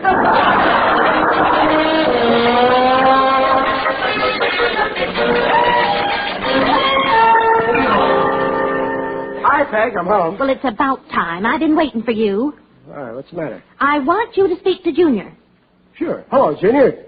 Hello, Pop. How many hits you get today? Riley, this is serious. Your precious son, Junior, brought home a note from his teacher. Now, just listen to this. Right. Dear Mr. and Mrs. Riley, I regret to advise you that your son, Junior, has not been doing the work of which he is capable. Of late, his work has been decidedly below average. Chip off the old block. That's just what my teacher used to say about me. Riley, this is serious. Ah, don't get excited, Peg. Junior's still the best third baseman that school ever had, and that's what counts with me. I see. Well, all right, just listen to the rest of her note. Your son's chief interest seems to be baseball. Of course. But unless there is a marked improvement in his work, even though he is the star of the ball team, he will not be eligible to play. What? Not play? Junior, what have you been up to? Why don't you pay attention to your schoolwork? That's a fine boy you got here. Oh! Now he's my boy, huh? Well, I've been paying attention, only we had this algebra exam and I failed. I didn't have time to study for it. Oh, no? Well, I got a few questions to ask. First question, why didn't you have time to study? Because you made me read that book on how to play third base. Peg, you got any questions? I told you all this baseball would make him neglect his work. That's got nothing to do with it. Where's your brains, Junior? Can't you pass a simple exam? Well, it was tough. Well, the other kids passed. You're as smart as the next guy, ain't you? Yeah. Well, then copy off of him.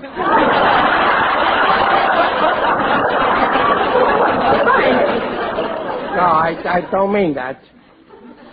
Fine thing, kicked off the team. An outlaw. Well, I still have a chance, Pop. My teacher gave me an algebra problem to do at home, and if I get it right, I can play. Yeah, well, you better get it right. You're going to buckle down. Yeah, but, gee, algebra's so tough. Then ask for help. You know, you're not alone in this house. And what does an intelligent person do when he gets stuck? He goes to someone with a little more intelligence and asks for help. Mom, will you help me? Why, certainly, Junior. You know Just a minute. I didn't mean your mother. She ain't the only one in this house who's got learning, is she? Well, no, but Babs hasn't got time. I don't mean Babs, and I don't mean your mother. You got one guess left, and you better guess good. You, Pop? Well, what's the matter with me? Didn't you ever hear of a father helping his son? Oh, yes, Are you denying that I'm your father? Peg, tell him. Now, Riley, you're busy. I'll help Junior with No, that's my responsibility. And please don't interfere. I have made up my head.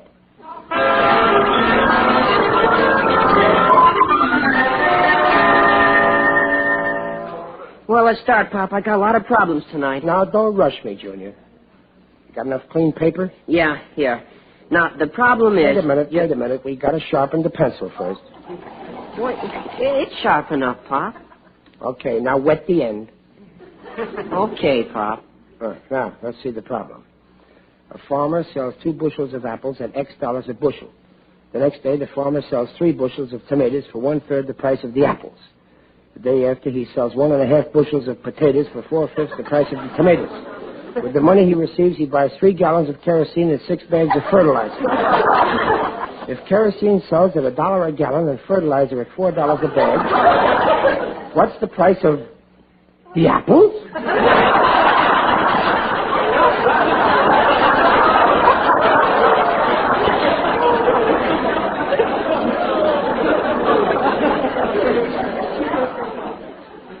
Maybe we better sharpen the pencil. Come on. Pop, you just have to find X. Yeah, X. Yeah, sure. Let's see. Apples, tomatoes, potatoes, kerosene, fertilizer. You got the answer, Pop?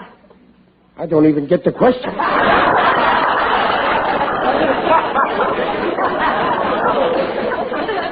Well, look, Pop, let's do it this way. Let X Who's equal helping who? I'll get it. Best way to go about this is to imagine that I'm the farmer. Okay, now, I sell 2 bushels of apples at X dollars a bushel, then the next day I sell 3 bushels of tomatoes at 1/3 the price of the apples, And the day after, I sell 1.5 bushels of potatoes for 4/5 the price of the tomatoes. Now, with the money I receive, I buy 3 gallons of kerosene and 6 bags of fertilizer. So if I was that farmer, I'd sell that farm and apply for release. How's the algebra coming? We're doing okay, just fine. I see. The farmer sells 2 bushels and X dollars a bushel. Riley, you have to find X. Now, start off this way, see? Let X equal the apple. Peg, I'm way ahead of you. I'm up to the fertilizer. Besides, I'm doing this. Riley, don't be so stubborn. Don't you want Junior to be on that baseball team? Don't worry, he'll play. Well, then you better let me help you with that problem. At the rate you're going, it'll take you all year. I'll do it myself if it takes me 50 years. Oh, great. The John J. Boskowitz Junior High School team with a 63-year-old third baseman. Peg, will you please leave us concentrate? All right. Have it your way. I'm going to the movies. Good night. Good night. Now, let's get back to that stupid farmer. First, we got to analyze the problem. Oh, Pop, the problem is to find X. I'm getting sick and tired of that X. Ever since I was in school, they've been looking for an X. They haven't found it in all this time. How did they expect me to find it in one night? Well, Pop, that's algebra. Algebra? Why do they teach you that stuff for? What good is it anyway? You don't see no algebra scores in the newspapers, do you? Well, maybe I'd better get Mom to help me. No, this is a father's job. Yeah, but Mom's good at algebra. I don't care. Some things are a father's job and some things are a mother's job. When the time came for you to be born and your mother went to the hospital, did I say, let me go in your place?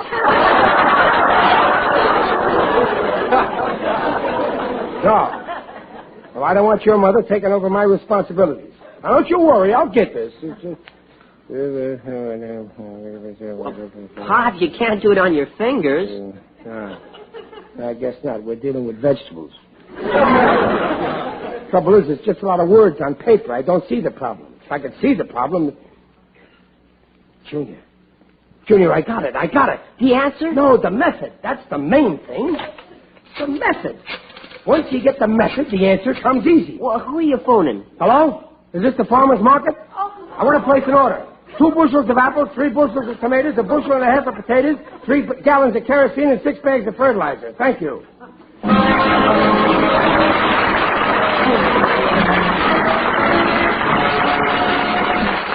Well, we'll bring you the second act of the life of Riley in just a moment. And now, the glamour girl of 49.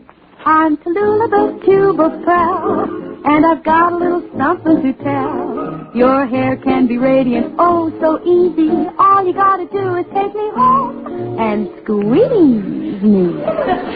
I'm Tallulah the Tuba Proud, and I'll make your hair look swell. It'll shine, it'll glow, so dandruff-free. For radiant hair, get a hold of me. Tallulah the Tuba Proud Shampoo.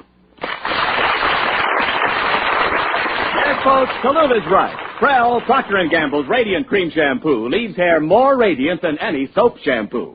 And Prell removes unsightly dandruff in as little as 3 minutes. Doctors' examinations proved it. For hair radiantly clean, radiantly lovely, try Prell, your very next shampoo. Before we rejoin Riley, the baseball fan, I'd like a word with you movie fans who want to see a fresh and funny film. Prell Shampoo's Life of Riley show is now an hilarious new motion picture, starring Riley himself, William Bendix. You'll enjoy seeing all the Rileys, plus Jim Gillis, and of course Digger O'Dell when the Life of Riley movie plays in your community. And now back to the Life of Riley. Of all the crazy things I ever heard of, just to solve an algebra problem, $12. It was worth it. Besides, that stuff won't go to waste. Oh, what on earth are we going to do with all those apples? We'll make applesauce. And 3 bushels of tomatoes. We'll make ketchup. And what about... Don't ask me what we're going to do with that fertilizer. 6 bags. We'll mail it to your mother in the Bronx. She's got that geranium in her window box. Who ever heard of working out an algebra problem by buying all this stuff? It did the trick, and that's what counts. When Junior shows his teacher he got the right answer... Are you sure you got the right answer? Sure, I'm sure. I know when I get something right. And if I didn't get that problem right, I'll eat that algebra book. Hello. Oh, there's Junior. Now you'll see. Well, what'd the teacher say? Everything fixed? Yeah, you fixed me good. It was all wrong. What? But it can't be. I'm positive How could it be? How will you have that algebra book? With ketchup or applesauce? That means no baseball. How could that teacher do this, Junior? What an ungrate. After you bought her that whole bushel of apples. Well, she's given me one more chance. The guys in the team asked her to. She gave me some more problems, real hard ones. But if I get them right, I can play. Yeah, well, this time you're going to get them right. I'll see to that. You mean I'll see to it. Now, come on, let's get to work. Now, wait a minute, Peg.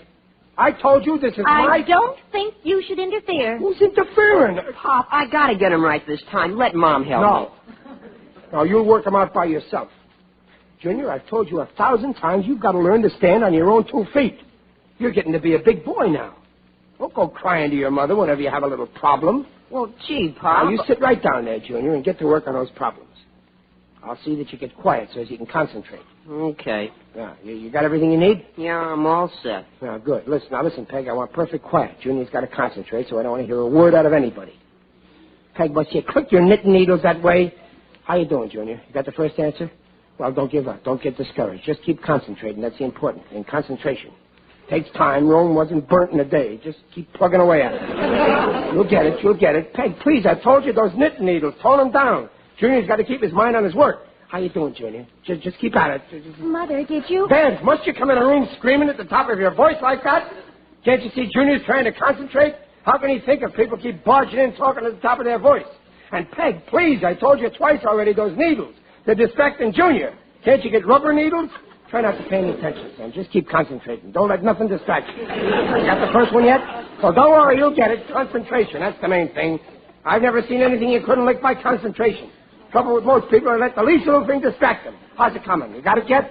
Well, don't get panicky. You'll lick it. Just keep your mind on the subject. I can't stand it. How can I think with all this noise? Junior, wait. Come back. Hey, you see, Peg, I told you not to make so much noise with your knit needles.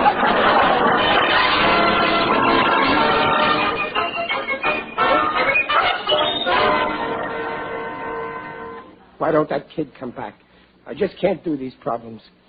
If 2 men can dig a hole 12 feet long, 4 feet wide, and 8 feet deep in 9 hours, how deep a hole can 1 man dig? 6 feet is deep enough, believe me.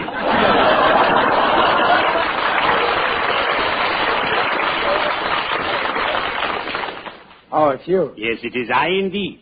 Digby Odell, the friendly undertaker. I didn't hear you come in, Digger. I got too much on my mind. All on account of Junior. Ah, yes, children can be a problem. Only today, a gang of hoodlums pilfered a sign from the baseball stadium and hung it on the door of my business establishment. Ooh, I was beside myself. Why? What did the sign say? Special today, ladies free when accompanied by escort. You see, Digger, it's Junior's algebra problems. If he don't do them right, he can't play ball this season. Reminds me of my son, Pinewood. Woody wanted to be a ball player, too, but the coach never sent him in the game. Finally, I said to him, son, you're spending so much time in the dugout, you might as well come into my business. I don't know what to do. Junior went out. He won't do the problems. I tried, but I don't know how to do them. Maybe you can help me, Digger. Well, I'm pretty good at handling figures, but not that kind. Arithmetic is my line, not algebra. Can't you get someone else to help you? Perhaps your dear wife? No, I can't go to Peg. This is my job. It's a matter of pride. Oh, Riley, that's no attitude to take. My dear wife always helps me carry my burdens. I couldn't run my business without her help. I wouldn't know what's what or who's where. No, I can't admit to Peg that I need her help. Hey, I know. You gave me an idea. I'll ask Jim Gillis. He's good at algebra. He'll get me out of this hole. In that case, you won't need me. Well, cheerio. I'd better be shoveling off.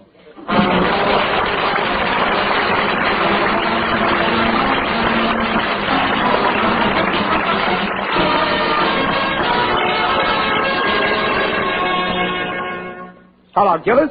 This is Raliegh. Yeah. Yeah, listen, Gillis, old pal. I need your help. Yeah, you're good at algebra. Well, I got a few problems of Junior's that I... You will? Well, I'll bring him right over. Boy, that Riley character was very smart when he come to me. The poor don't recognize his superior mental ability. Now, let me see. If 2 men can dig a hole 12 feet long, 4 feet wide, and 8 feet deep... If 2 men dig a hole... Who knows from digging? I'm a white-collar worker. Oh, Egbert, my darling son. Yes, Papa? Come here a minute, angel. If 2 men can dig a hole 12 feet long, 4 feet wide, and 8 feet deep in 9 hours... Gee, this is tough. No wonder Papa couldn't do it. If 2 men can dig a hole... Oh, Mama, Mama! Is that you? Yes, Mama? Here are those algebra problems all done. Gee, thanks, Mama. Oh, Papa? Here I am, Egbert. Here's the problems. I got them all done. Oh, that's a sweet offspring. All right. Here I am, Gillis, on the sidewalk. Here's your problems. I got them all done. Oh, thanks a million. You're a pal. Oh, Junior! Junior! Junior, look, the problem. It's no use, Pop. I told you I can't do them. You don't have to. Look, here they are, all done. I just finished the last one.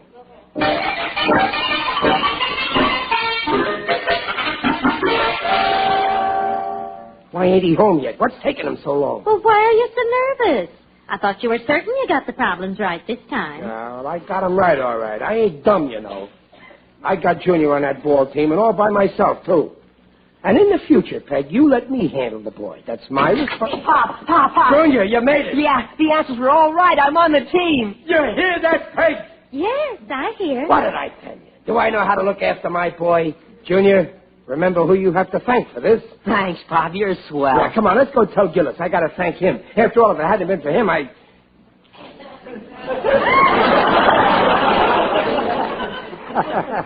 Let's forget it. You'd have, what, dear? Well, Pop, what did Mr. Gillis have to do with it? Well, the fact is, well, I may as well tell you. I'd like to be honest about these things. Mm-hmm. And besides, we'd find out anyway. Well, you see, Gillis helped me with the problems just a little. I didn't have time myself. Hey, there's Gillis now out in the yard. I got to thank him. Hey, Gillis. Hiya, Riley. Gillis, old pal, I want to thank you for helping me with that algebra. Oh, don't thank me, Riley. I didn't have the time to do it. You really should thank my Egbert here. Egbert? Egbert done him? Well, Egbert, I can't tell you how much I appreciate what... Deserve the credit, Mr. Riley. My Mama did them. Honeybee? You did them? You worked... Oh, Honeybee, I can't thank you enough. Oh, don't thank me, Riley. I couldn't get nowhere with those problems, so I phoned Peg and she worked them out.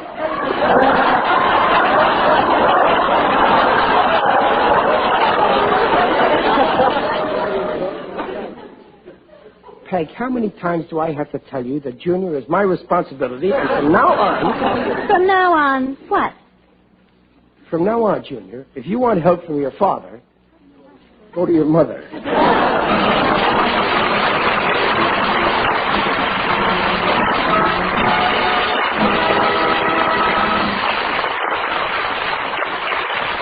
Rileys will return in just a moment. Do rainy days mean straggly hair for you with a low morale all day long? Then you'll love the new rainproof rain scarf from Prell. Yes, these large, soft, pliable rain scarves are so easy to carry, always ready for rain.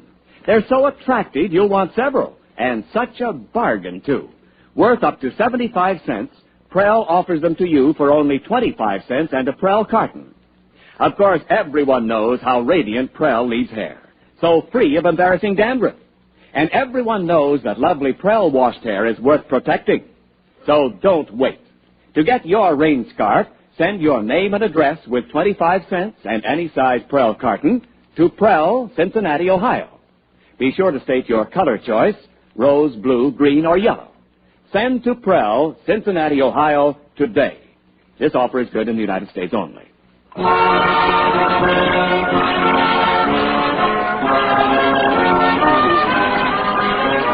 Folks, usually every week at this portion of our program, we give you a final glimpse into the life of Riley.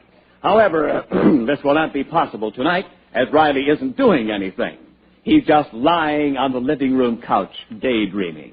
But if we could peek inside his mind... Good evening, everyone. This is Will Stern, your sports announcer. Tonight I have a special treat for you. I'd like you to meet the man who single-handed won the World Series for the Brooklyn Dodgers, the sensational third baseman who knocked out 4 home runs, Junior Raliegh.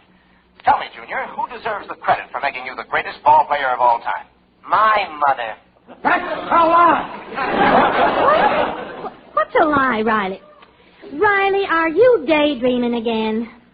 Huh? Oh, yeah.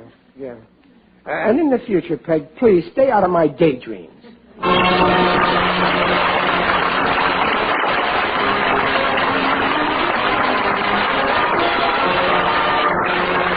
Procter & Gamble, makers of Prell Shampoo, invite you to join us again next week to hear The Life of Riley with William Bendix as Riley. William Bendix is currently starring in the new motion picture comedy, The Life of Riley. The picture is now showing in 300 cities throughout the country, including Des Moines and Oklahoma City. Tonight's script is by Reuben Shipp, Alan Lipscott, and Dick Powell. Mrs. Riley is Paula Winslow. Digger Odell is John Brown. The Life of Riley is produced by Irving Brecker. And remember, to get your rainproof rain scarf from Prell, just send your name and address with 25 cents and any size Prell carton to Prell, Cincinnati, Ohio. Be sure to state your color choice, rose, blue, green, or yellow. Remember, that's Prell, Cincinnati, Ohio. This offer is good in the United States only.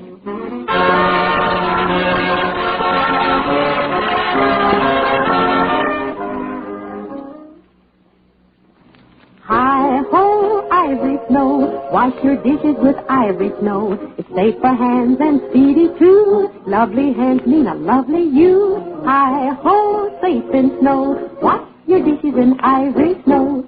Let your hands tell you why Ivory Snow is so wonderful for dishwashing. Wash your dishes with Ivory Snow as millions do. When you see how Ivory Snow pampers your hands, you'll know it's ideal. It's ivory mild, ivory pure. And remember, it's granulated for speed. No soap made is faster for dishes or kinder to hands than Ivory Snow. The only soap, both ivory mild and granulated for efficiency. Yes, for speedier dishwashing, for snow white hands, try wonderful Ivory Snow. And this is Ken Niles reminding you to tune to this NBC station every Friday night for 1 full hour of comedy. First, Red Skelton, and then The Life of Riley. The preceding program was transcribed. This is NBC, the national broadcasting company.